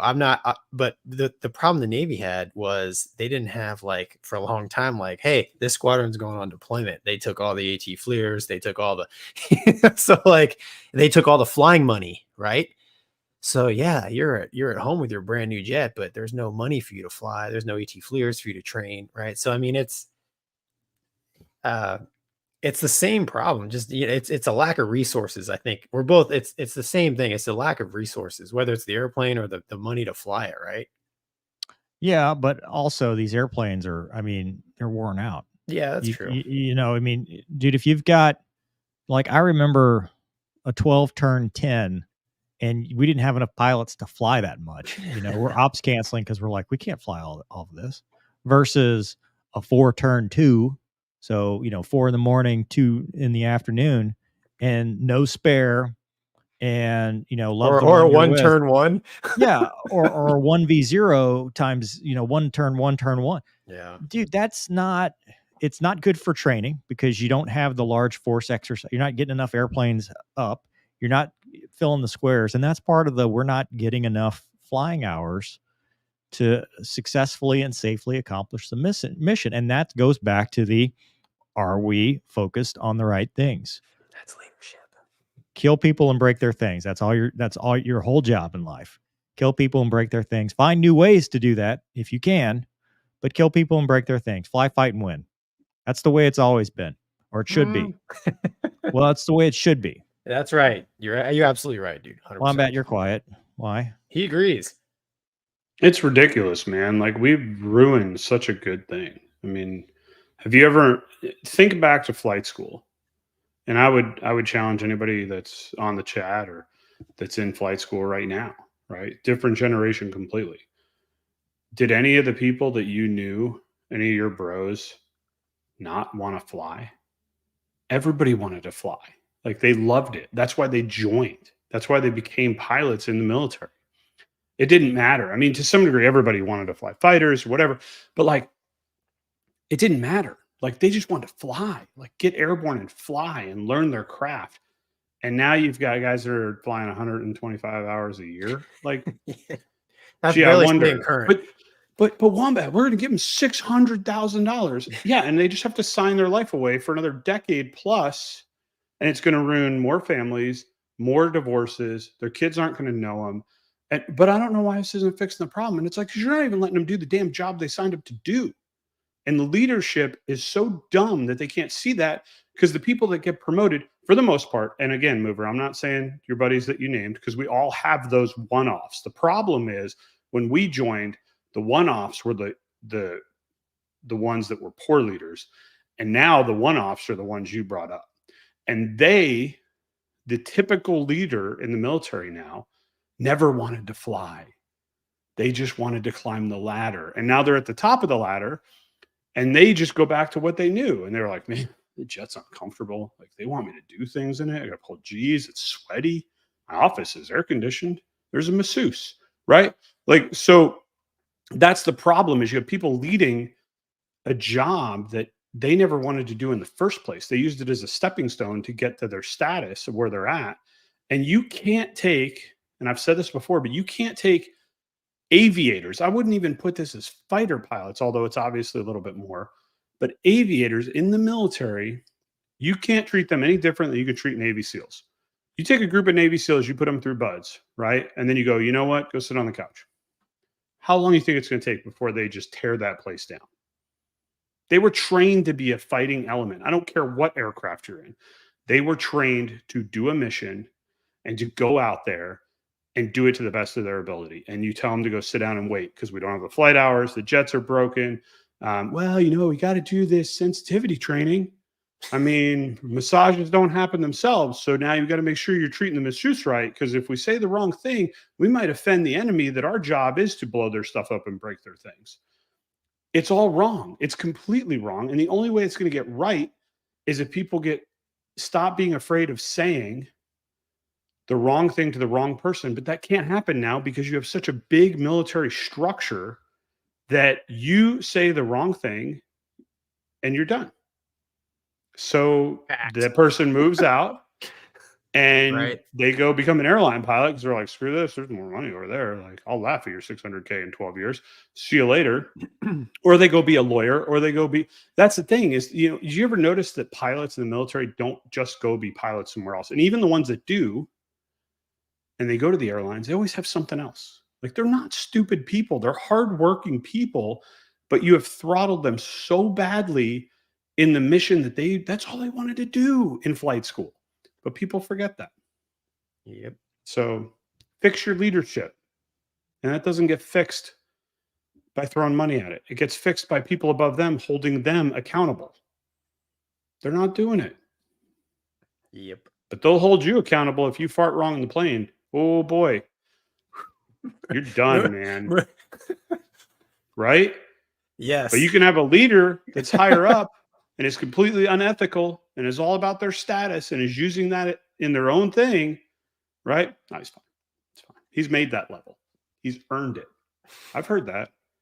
CAG has earned his right to be that way. CAG has earned his right. Have you ever heard that? You're telling me CAG has earned his right to have the female airman bring all his meals to his stateroom? That's okay. That's interesting. That's kind of counterintuitive to what I learned in the military, but what do I know? You see my point? That's that systemic leadership. Fix that, fix the problem. Yep. All right. Well, moving on, we've got Tomcats. Tomcats. The Iranian F-14 Tomcat escorted Putin's Ilyushin IL-96 and accompanying flankers on their way to the UAE. At least one Islamic Republic of the Iran Air Force F-14 Tomcat flew alongside the Russian presidential aircraft in its Su-35S flanker escort. And I think they were talking about they were going to sell the Su-35 to Iran, which is kind of a big deal by itself. But there's a video. Ooh. The old mean looking machine. They don't give the dude in the back any room at all, do they? Is that No, he's not a two-seater. This is not a two-seater, single-seater. Yes, Okay. so very little room for his business. Yeah. Single seat. Good for them, yeah. The burner formation takeoffs. Uh-oh. Here you go, right there. I didn't see this video. That proves that they're chemtrailing over there, too. No. Made him fly fingertip for a little while. I didn't see the Tomcat in this video. I looked in the picture, man. I zoomed in and I'm like, I don't know. That's a Tomcat. And Gonky would know. Here it is right here. Yeah, like I looked at that. Why do they put music? There it is right there. Does it look like a Tomcat? Yeah, swept wings. That's it right there. He's just hanging out. Yeah. He's hanging out in Why chafe. does he fly such bad formation? Because he's not part of their he's like me hanging out with you two. He's the outsider that's not loved. Oh my God. Oh. He's taking pictures, man. He's got the camera out. Yeah. It says it's not the first time they did it. But it's F-14M for AM for modernized. And there it is. And this is also allegedly been stolen by Thomas Cruise in the documentary. Was he in it? Was he going to become a double ace? Yeah, I mean, so that was part of it. But dude, so they got rid of that airplane. When did they? Was it in the 70s when they bought those airplanes, and they got rid of all the parts and stuff, and they said we're not going to help you anymore, and they're just making it work. Now they've been making it work for over 40 years, man. Yeah, we see one, but they're just making that thing work. Do you think there's an Iranian Wizzo? Or are they just stick another pilot back there? First of all, it's a Rio. Rio, sorry. Don't knock. Oh yeah. Hate mail. Deep hate intel. mail time. Yeah. Dude, more hate email. Way to go. Oh, look, the viewership's dropping off. Yeah, it's increasing. Everybody loves a good. Anyway, no, I think it's cool that they're out there doing that. But to me, the two highlights: one, this was part of their we're going to buy Su-35s, which you put Su-35s in their hands, and now it's a little bit scarier of a proposition. Now, tactics are still tactics. You still need to be able to perform with a Su-35, but it's an upgrade. Yeah. Because then they just get an order of like the double-digit SAMs, the S-400s or whatever it didn't. So now I know they're buying arms off of Russia because nobody else will sell to them. But Yeah. It's one of those things that they sell them Su-35s, but I mean, what is their version? Does it come with avionics? Hey, it's gun only for a good price. Well, and that's the question. I'd take one. That's the question about What's the the Tomcat, price? right? I mean, does it just have the AIM-9 like Thomas Cruise had? Allegedly, man, they're making magic happen with that thing, but who knows? Who knows? I don't know. I mean, so there could be a Tomcat pilot out there who can sneak in and steal it for us. Yeah, I mean, I've read a lot of the Iranian Tomcat stories from the Iran-Iraq war, and it's a good read. It's They entertaining. over-G'd the crap out of that plane. Like they did not care. They were like 9 Gs. That's what it'll do. Well, they had a lot of success with the Phoenix, and I mean it's a good read. I mean, if you know how I know they over-G'd the jet, because when we did that Folds of Honor tournament and I said, hey, we're gonna enforce G limits, they're like, well, yeah, but what about this article? And it was all the the defected Iranian Tomcat pilot, right? It's a book called Persian Cats, isn't it? He was like, oh no, we pulled 9.5, 10 Gs, and the wings stayed on. It was fine. Yeah. Inshallah. Yeah, we just give it a visual inspection. Yeah, it looks good. Looks good. Yeah. Looks good. Bet they didn't have a 904 on a Tomcat. No code to tattle on you. Nope. You just reset the G. You can land a Hawkeye on the nose wheel first multiple times. It does nothing on the ship. Doesn't even phase it. You do that to Rhino too, man. It phases it in the Rhino. You get a special 90 something number in a Rhino if you do that. Moving on to our next topic, and then we'll get to some of these chats. Douglas, the Air Force Recruiting Service is now tracking data on why recruits are backing out before signing up. Okay, I had it.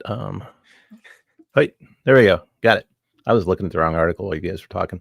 Starting in January, the Air Force Recruiting Service will track why applicants leave the accessions process before signing the dotted line. The goal is to understand what makes people who are interested in serving decide to leave, and if there is something the Air Force can do to improve its process.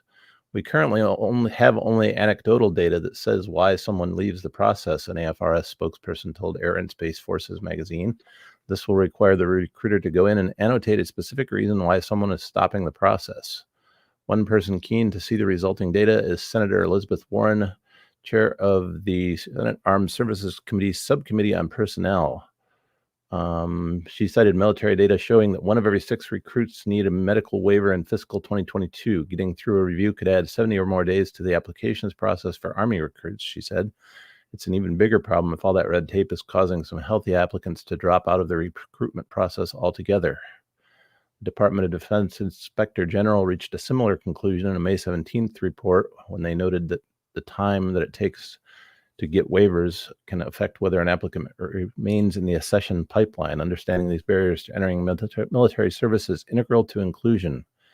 They go on to mention a new electronic health record system that provides a single health record for service members. It connects to most civilian health information, exchange networks, and I think the upshot of that is it's just adding more things that people might have to get waivers for. The DODIG recommended that each of the services establish a tracking mechanism to capture data on applicants medically disqualified to make sure that potentially eligible applicants provided a choice of whether to proceed with a waiver request and document the reason a waiver was not requested to inform changes. But all of these changes are going to take time to start showing results because they're going to start tracking data from January onwards. They have no way of knowing what's happened in the past. No way to tell. It's impossible to. Yeah. So this is for the enlisted process. This is a MEPS kind of thing. And I bet you what you're going to find is in the waiver process, you've got, number one, Americans are unhealthy. Number two, a lot of medications are overprescribed to the same people, and then they find out that they're not waiverable, or that they're reporting, the standard childhood asthma that goes beyond age, I think it was 12, Gonky? 10, 12, something like that. 13, I can't remember. Like the medicine. So we haven't caught up to the standards. So the medical standards are evolving, but I don't think they're evolving fast enough for the populace. And so when they get to this rigid system and the current crop of kids that have been coddled with, you need a prescription for everything, we're going to do ADHD medication, we're going to give you all these diagnoses because we've got to make sure everything's good, back in Gonky's day where it's just rub some dirt in it and keep going. Now everything's documented, and guess what? It's you need a waiver or you're not qualified. So I think it's part of that is just the standards versus the medical versus all these records that are now high fidelity where they used to not be. It's catching up with that. I don't know that there's as much an issue as people changing their minds, but there could be. It could be a matter of people changing their mind, but I don't know how you fix that part. That's just a recruiting thing in general. I don't know. Gonky, what do you think? I just think this is another good example of them throwing money at something. I just ask them. I mean, if it's a medical thing, they have the data, right? Because they get a big stamp rejected, right? If the recruit or potential recruit change their mind, the recruiter always got, he or she has to do is say, good luck to you, to make the process better for the next person. Why did you choose, not to join? Yeah. I mean, and I guarantee you, they're probably going to hear the same, 4 or 5 reasons, to be honest. I mean, but what do I know? Yeah. All right. Moving on to the NTSB. Sorry, Wombat. Did you have anything? My apologies. I was moving ahead of You myself. just knew I was going to slightly disagree with you. With me? I do think that the medical stuff is a thing. Like the society is not as healthy as it used to be. That's not. But I bet if they were honest about this, I bet they do find that there's people that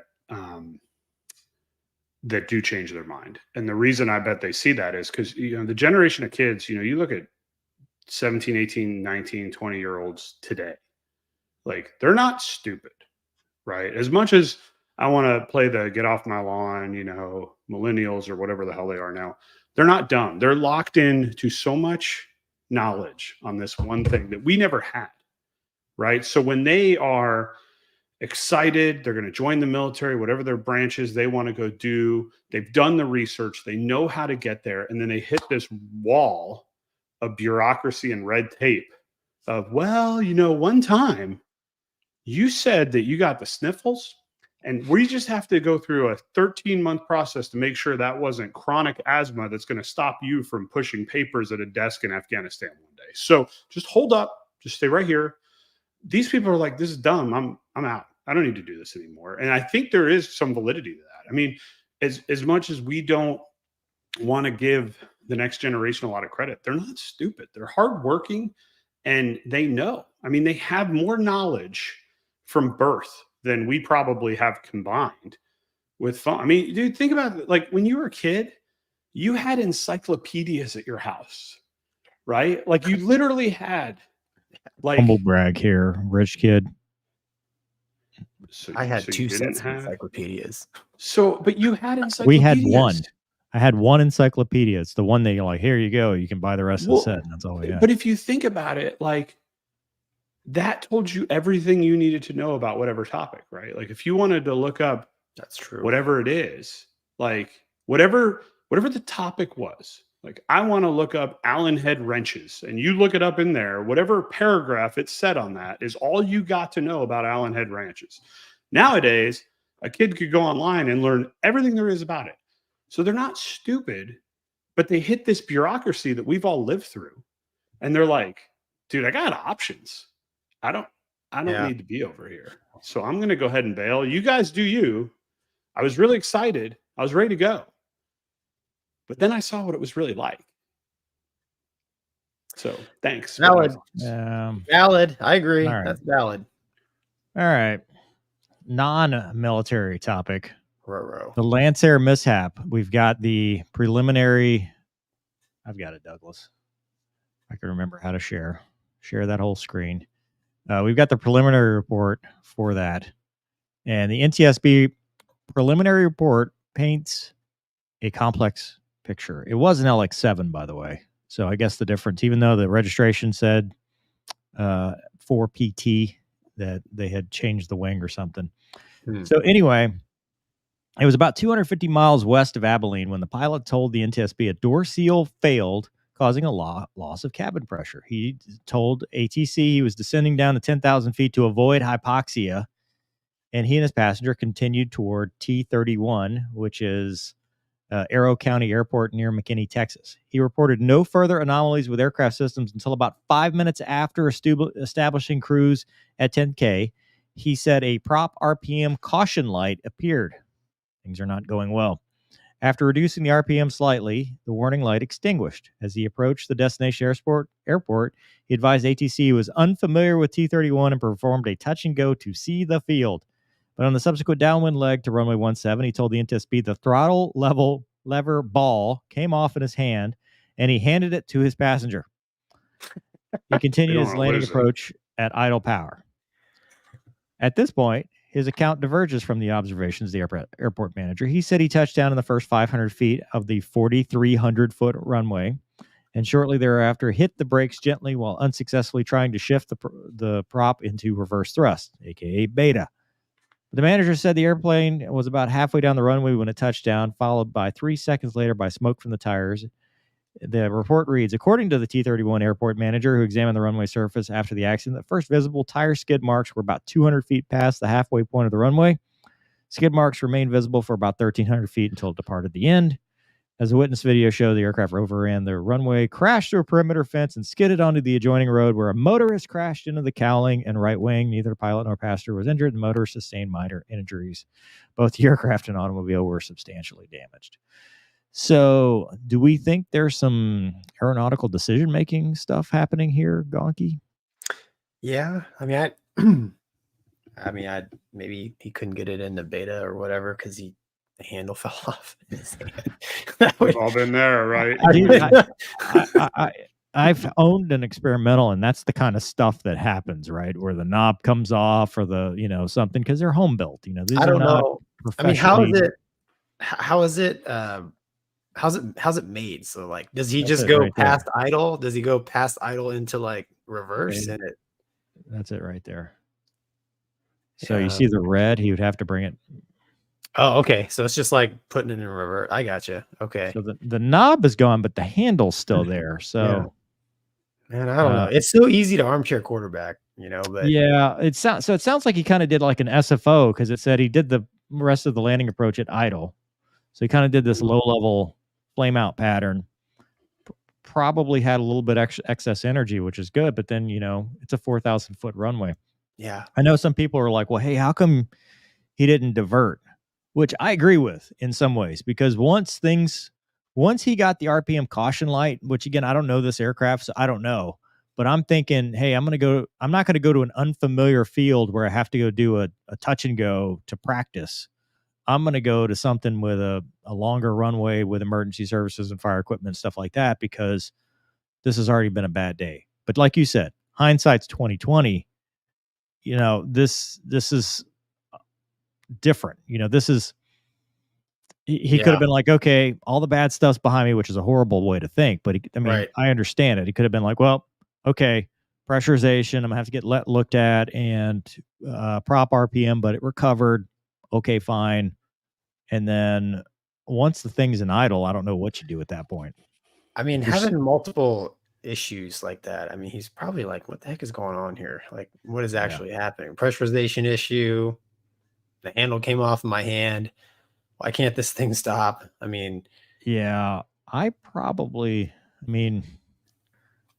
know. I mean, obviously the best answer would have been go to a longer runway, but yeah, whatever it was, man, I don't know, it's he or she, whatever. The pilot landed.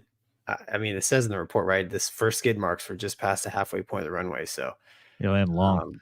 He landed long, probably fast, right? So he probably just wanted to get it on the ground, which, I mean, I get it. And he did. He got her on the ground. Nailed it, right? But overran the runway, right? So right to the parking spot.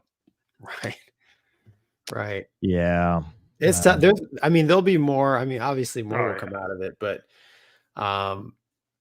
man, I don't know. That's Nobody seriously injured is probably the best Yeah. thing about this, but exactly. I mean, yeah, that's tough. Well, there's your update. Wombat, what do you think? I get it. I mean, I've had compound emergencies where you get tunnel vision. You just want to put it on a runway and be done. I feel like you've been fighting the aircraft all day, and you're like, just get this thing on the damn ground. So I get that, but I don't know. I don't know enough about the type of plane. I mean, I've never landed halfway down a runway when you could slam it on brick one, so I don't understand that either. So but that's just me. All right. Yeah.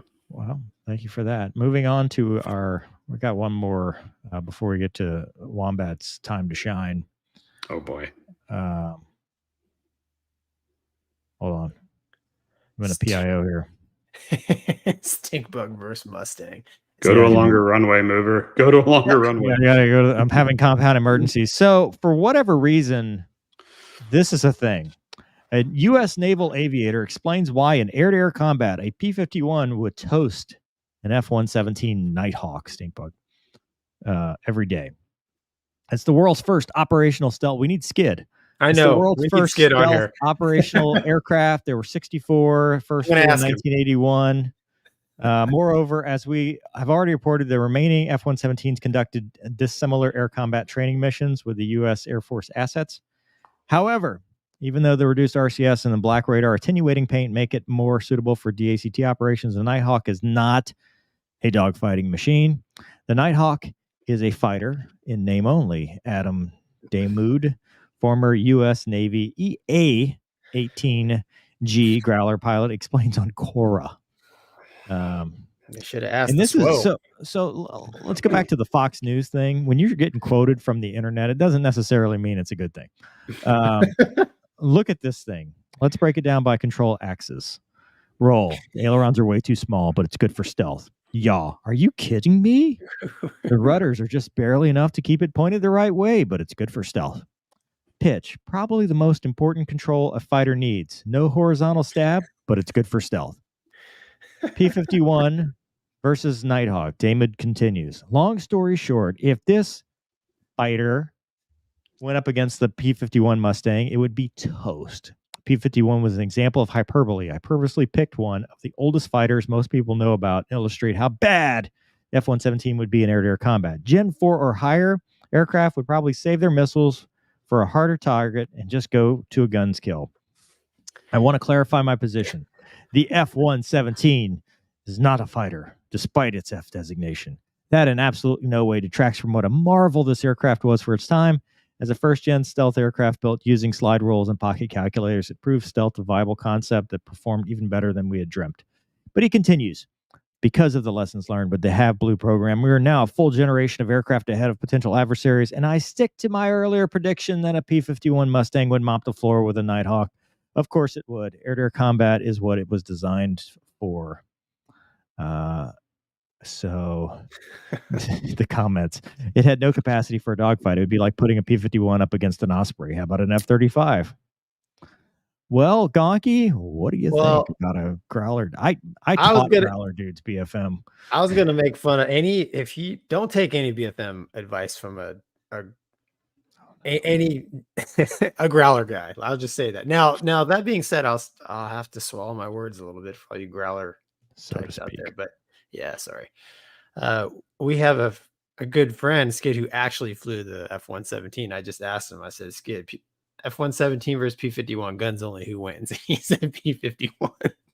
So I guess all that aileron, small tail crap is real. He flew both. He flew the P-51 he too. did fly the P-51, yeah. Oh, Skid just sent me he sent me a text. It says P-51. Oh, yeah. I got the text as well.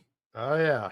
I'm getting all the Skid is a great American who breaking news. Yeah, he's awesome. Wow. Yeah.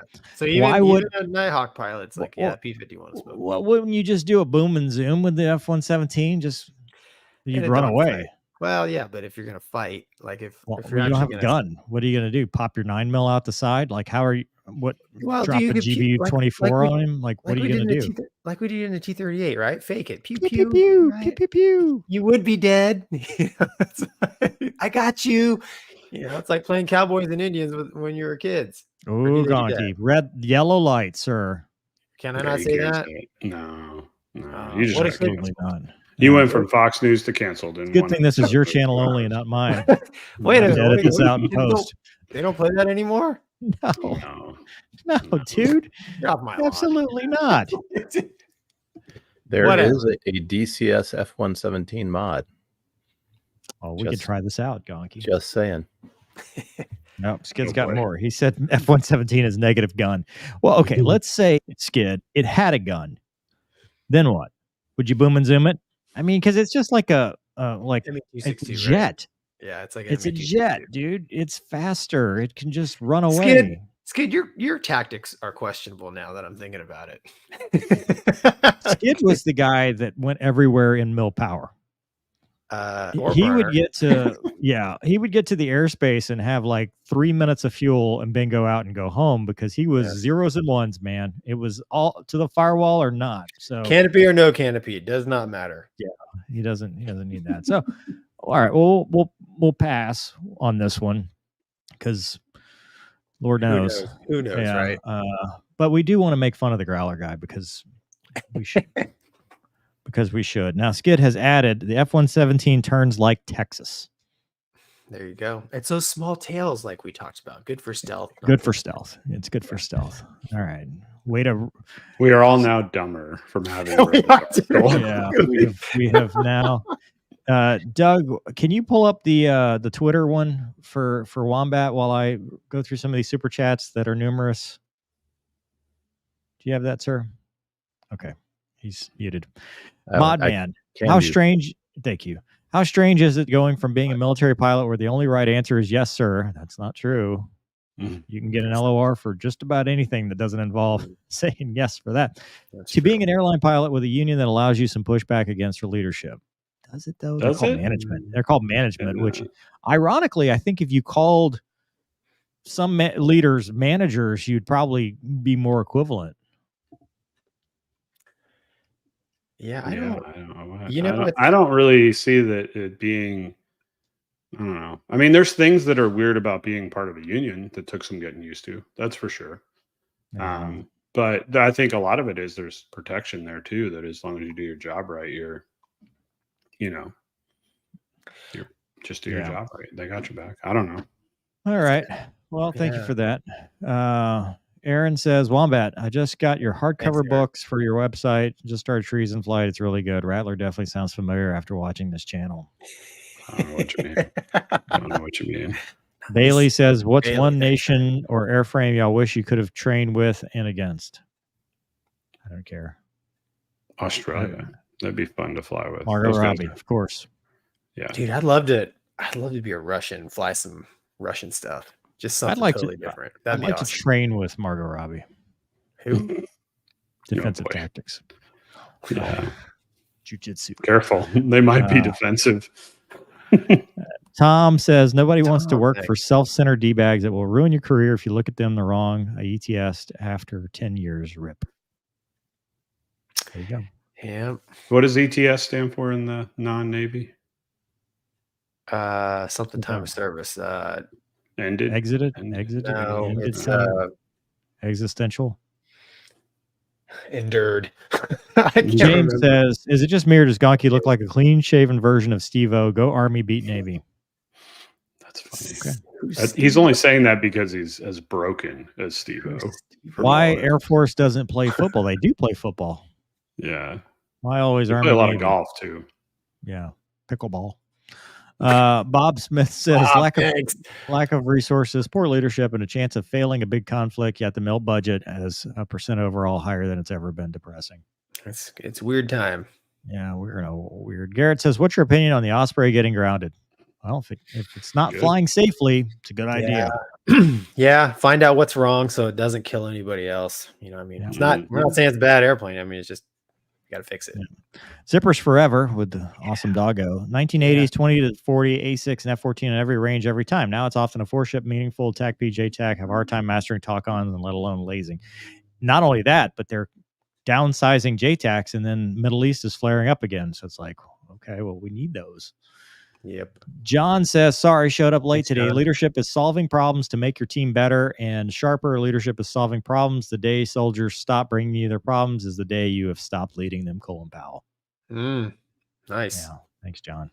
That day was a while ago in the military. Hypothetically, would you guys still become military pilots if it took you up to 7 years to reach your respective B courses due to training delays?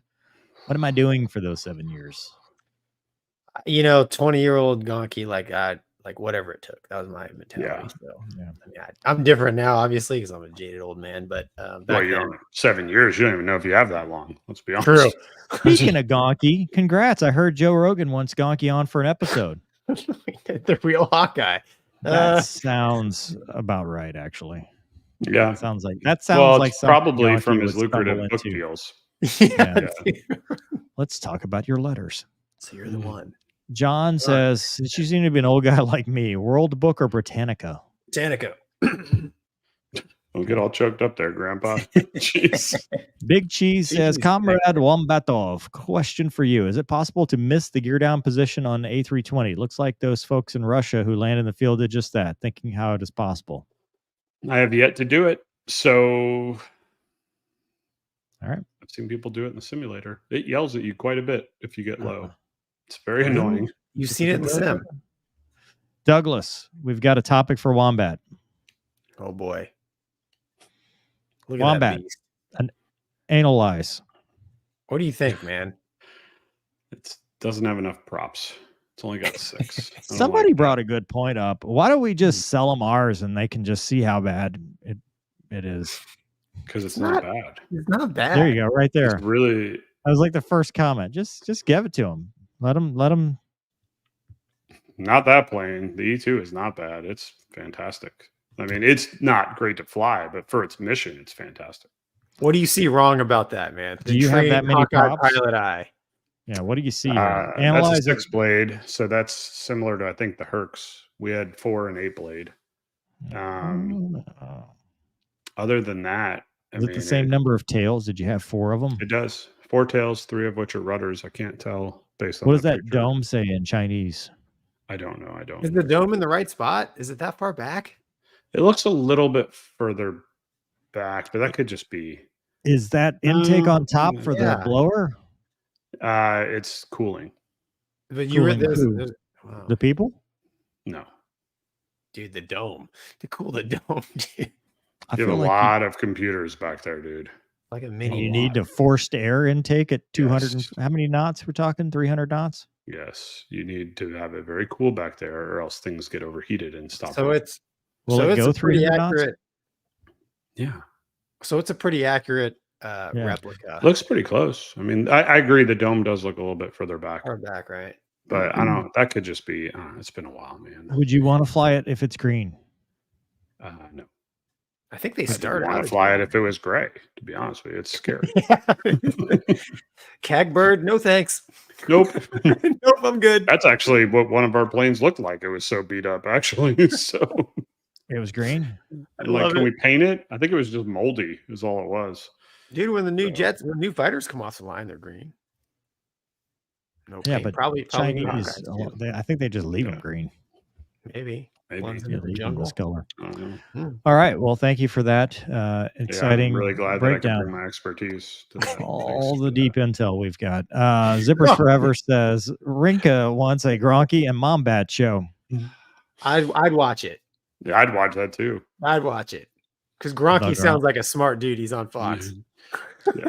All right, Wombat. We've reached the end of our articles. We're not going to do the last one because it's time for the Mental Health Minute featuring motivation versus discipline. And this one is all yours. Take it away. Oh, nope, So I lost it. thanks. That was wow. No, This is wrong one. There it is. in closing. So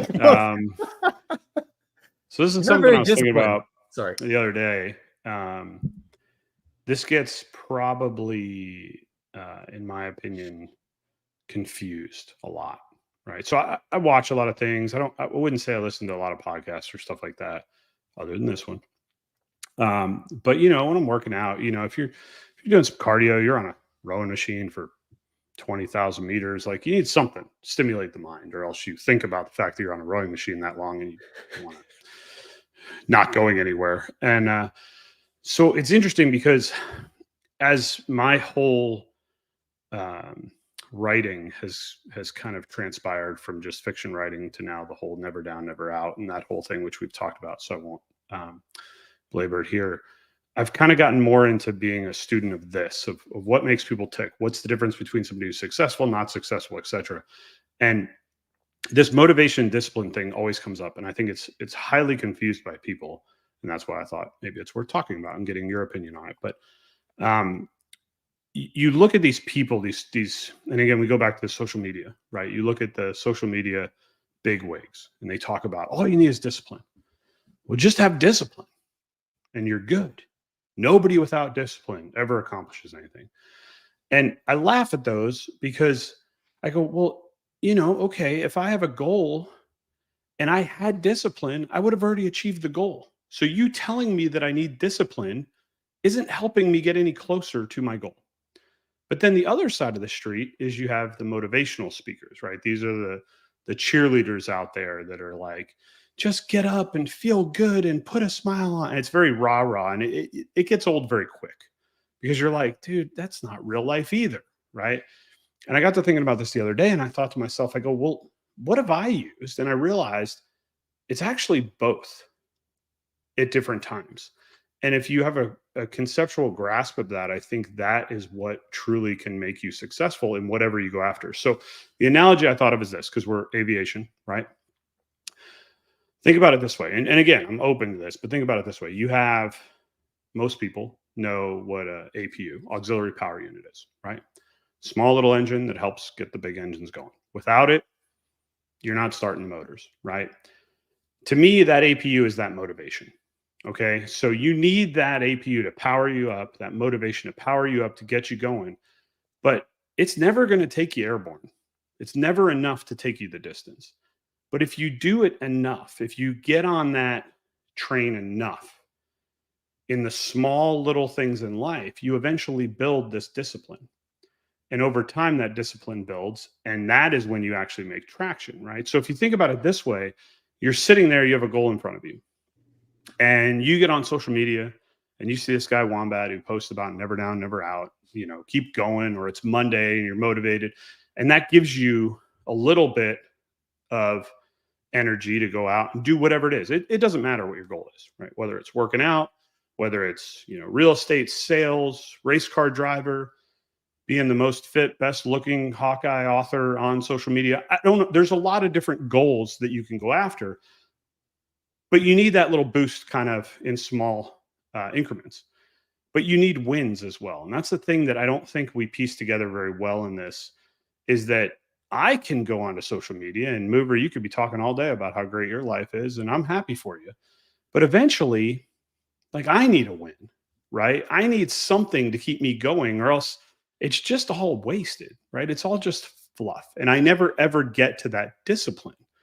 I never get to the point where it's self-sustaining.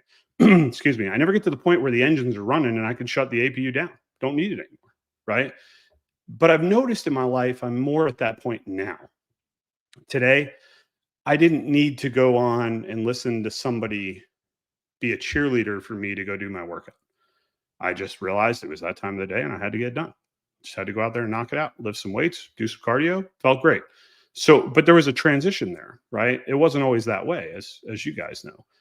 It's the same thing with whatever you're doing in life. It doesn't matter what your goal is. You need to make this transition. And I think it's okay. You see these people, and the people that are louder now are the people that are just the ones that are just be disciplined, just be disciplined. And I find that ironic because it doesn't work. Like, if you tell somebody to be disciplined, but don't give them the tools on how to be disciplined, you're not actually helping them. You're just helping yourself get clicks and get more likes. And it's a social media game, but you need to give them the tools. And I think the tool to gaining that discipline is the motivation. It is to steal things from people on social media that get you going in short bursts to give you little wins. And then once you have those little wins, you go, well, I like this feeling. I'm getting closer to my goal. So now I'm going to go do it again. I don't need to listen to that today. But then maybe tomorrow's a little rough. I need a little bit more of that motivation. Let's crank the APU. But I keep moving towards that discipline to where I never need it again, right? But there's a big shift in this. And this is important, is that if this truly worked, in my opinion, in a perfect world, everybody would be successful because the path would be linear. You would have a little motivation. It gets you pumped up. You'd work towards your goal. You'd get a win. The next day, little motivation, another win. Next day, less motivation, another win. And you would eventually have that discipline to go after whatever you want to do in the world. But as we all know, life doesn't play that game, right? So I think the real key is to know that when you are working towards getting this self-sustaining discipline, that life is going to kick you in the face. And the answer is not to go back and just shut it off and be like, that's it. I'm done. Can't do anything. Never going to make that goal. No, the answer is to go back and take another nugget of motivation, get pumped up about a small thing, and then repeat it and keep going. And I think the people that are truly successful get good at that to where they don't have to start at the beginning again, and they can do this over and over again. But then eventually the kick in the face, they don't even need the motivation. They're good because they understand that that kick in the face is making them stronger in the long run anyway. And I think the key is knowing the difference and being able to apply the difference in different situations. Yeah, man, you bring up a lot of good points. I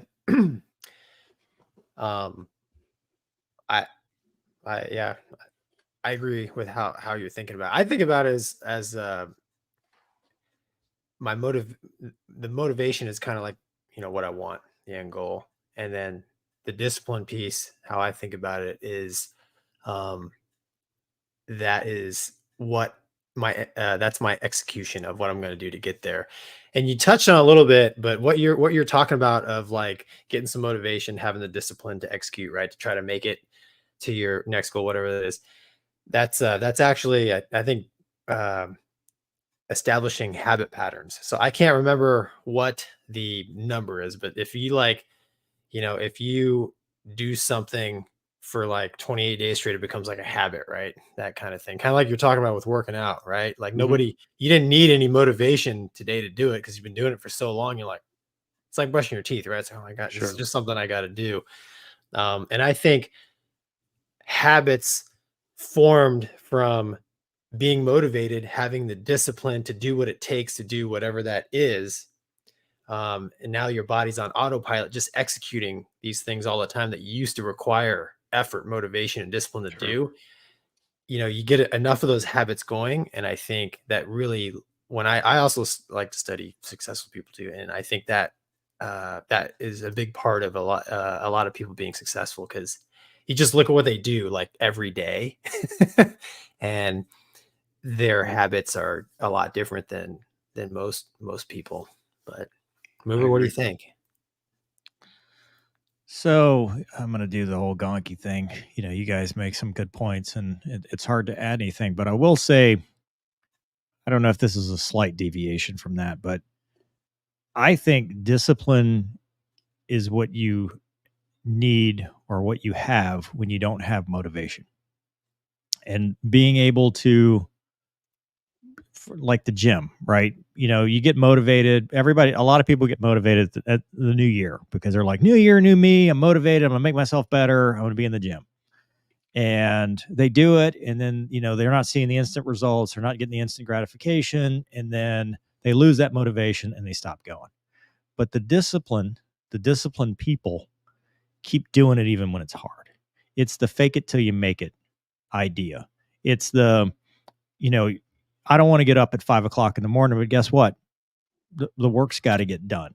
So yes, you do need that motivation, and you do need the wins. I agree with Wombat, because just as quickly as it'll give you motivation, not getting wins will suck the motivation out of you and suck the life out of you to where you feel like, look, I just need one. Just give me one thing.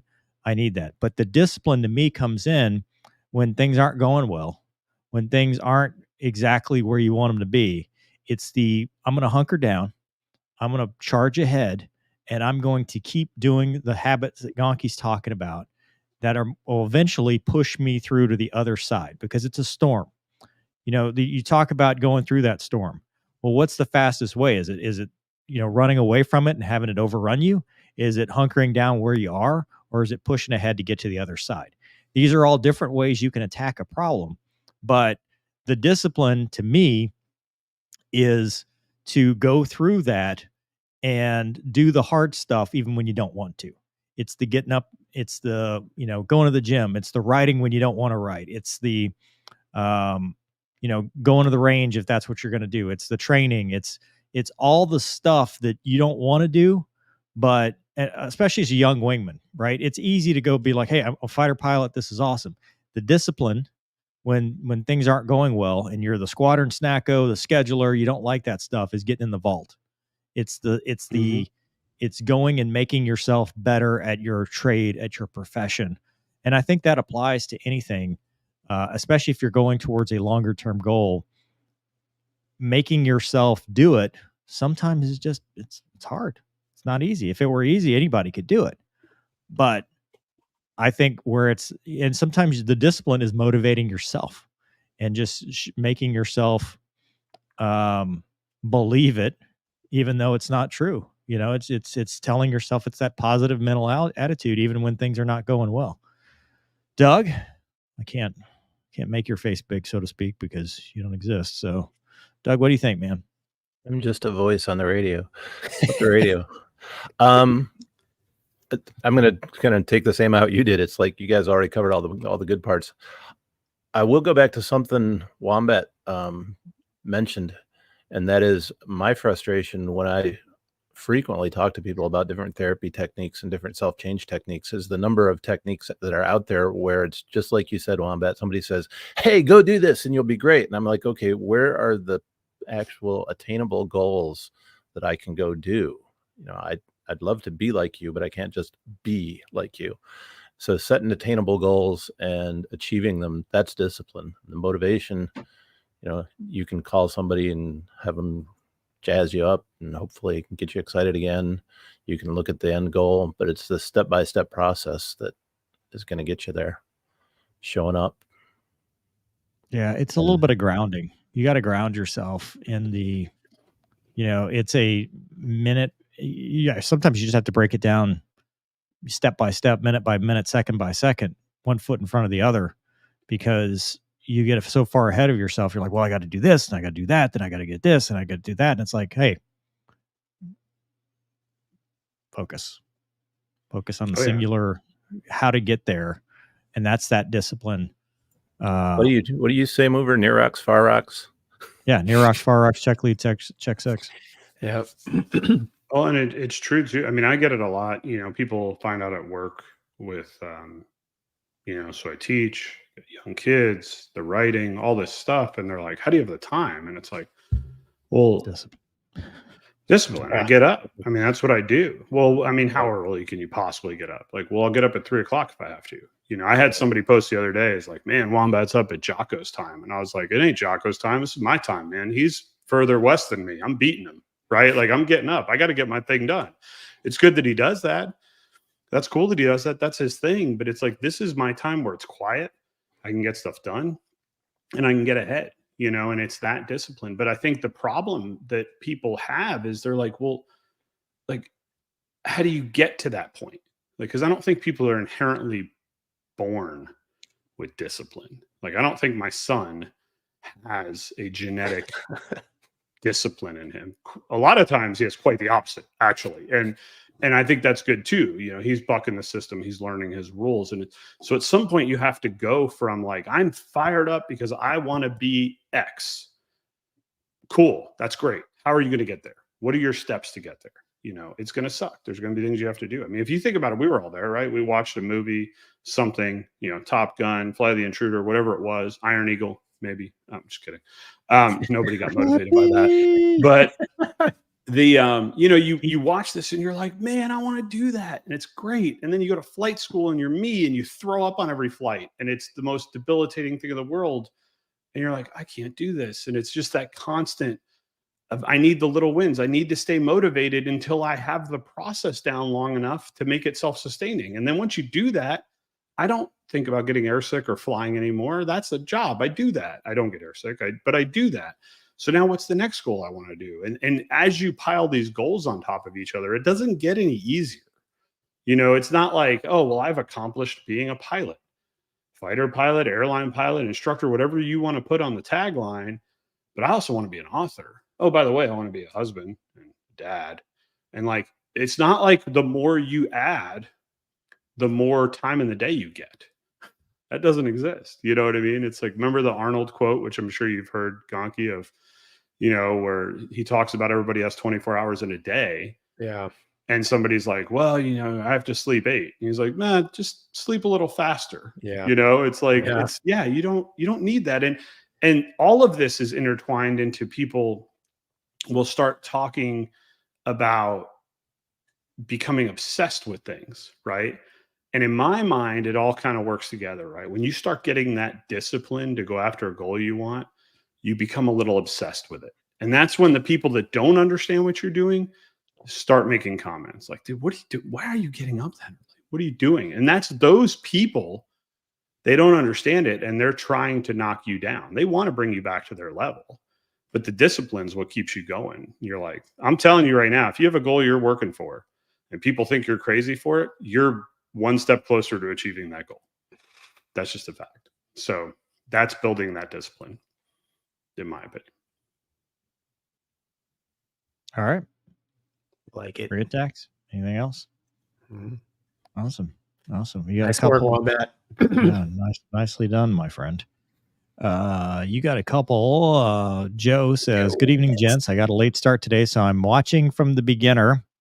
I wanted to contribute to the Mover and Gonky, world-renowned Fox News experts. I got to meet this Gonky guy. Of course, the one show you don't do becomes the one I get famous for. Sort of. Get famous for. Sort of. You're in it to win it. James says, "Do you think you could run a successful seed mission against a Patriot system?" I have no idea. I never did. No. No, it's the short. I thought that said. I thought what he wrote is, "Do you think you could ruin a successful seed mission?" And I was like, 100% no. I could ruin it easy. What am I flying? That's the real question. P-50. Am I in Fat Amy? Am I in a F-117 because it's stealth? The Patriot's a bad. You don't want to mess with Patriot. Mover. Hey, it's me. Can you please cycle mailing info for each of you on the screen today? Thank you for all the answers and thank you for the good fun, BZ. What do we mean mailing? Like email? Yeah, so he can see our contact info, but not beneath our names. No, I think he means mail. Like mail you something. I don't like email, right? No, like this. No, Gonky. There's actually people that get real packages. Not everything is digital. That's TR Matson. I don't even know how. Don't put Gonkies on. This is Mover. I don't know Gonkies. Send mine to Mover. No, don't. I hate going to the post office. He's my Twitter feed, and he is now my mailing address. Oh my God, you're gonna start charging you. If you want to email us, it's gonkyreadyroom@gmail.com. Yeah, I'll say, hey, email me at that, and I'll send you my address. I don't have it at all. Yeah, that's a horrible idea. That's upset, dude. You're gonna have all the thirsty that's how the women. anthrax shows up in your all mailbox. The thirsty women that be sending you their underwear. It'll be a Mandeville address, but I'll send you my address. Just kidding. You'll get Mover already gets all the underwear. Stripper's peg leg will be sent to your address. It's like a wooden leg. Awesome. Keep going. You would proudly put that on your I Love Me wall. Dude, for sure. Chili, thank you. Thanks, hey, man. Is that Chili the I don't know. Bluey dog?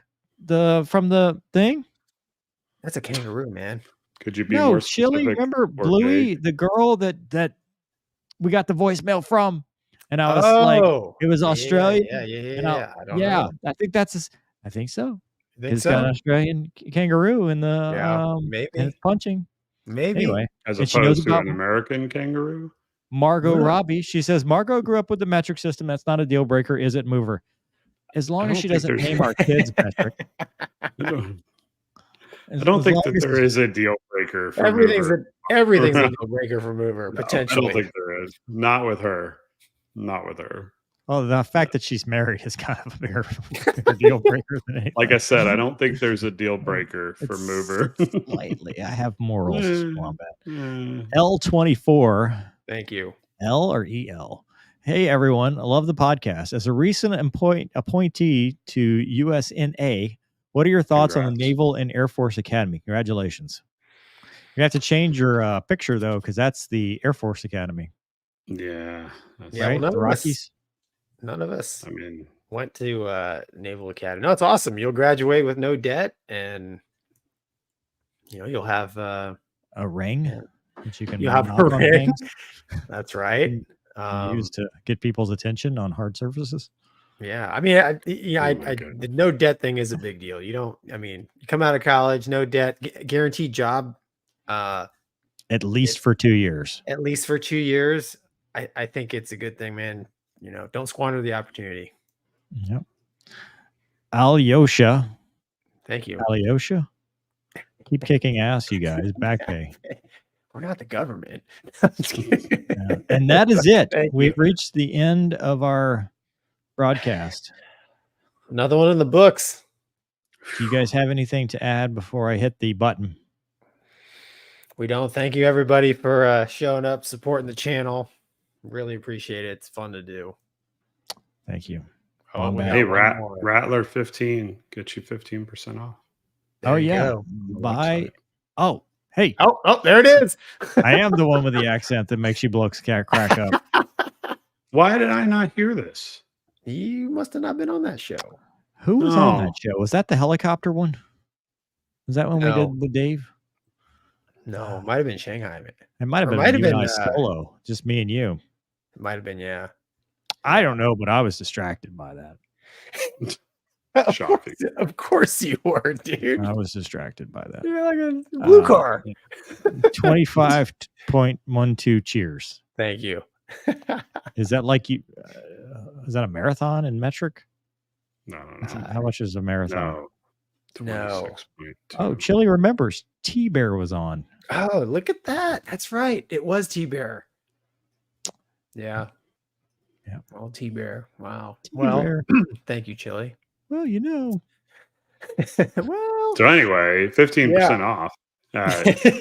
Oh yeah, we were doing some advertisements. That's fine. any Marines, I've got coloring books. But are they discounted? Hey, whoa. Speaking, hey, did Little Wombat get my latest today? I think so. They're I don't supposed to know. arrive today. Oh, today? Oh, I Yeah. don't think you got Petite today. Wombat. No. Your son. Yeah, no, I don't think My you late- got it. latest Little book. Wombat. It's my latest book. Gonky's up to double digits for books. now. 5. Got 5. Yeah, let's not talk about Little Wombat on this podcast. He's my Yeah. yeah. So Anyways. anyway. Rattler Thanks, 15, everybody. 15% off. Just saying. That's good. What? It's That's the holiday good. season. What are we selling? Well, the books, and then what do I have? 15% off Bookmark, on merch. book plates. No, 15% off on. Dude, no. that's Wish. funny. That's Wish. 15% is not bad. I mean, you just bought it, right? So Yeah. you're not losing that much. I'm Yeah, not losing anything on that card. 15% off. Hey, Gonky, why'd you change to a bubble? We were What? using block. You changed it to a bubble. I just didn't noticed change that. anything. Yeah, I let you drive for 1 week, and all of a sudden everything's different. Yeah, little Easter eggs everywhere. Yeah. You should have pre-flighted this thing, man. Come on. Thanks for having me on again, guys. Hey, Yeah. thanks for being part of the show. Yep. Your rent's due. Yeah. All right. Good night, everybody. Good night, everybody. Thank you.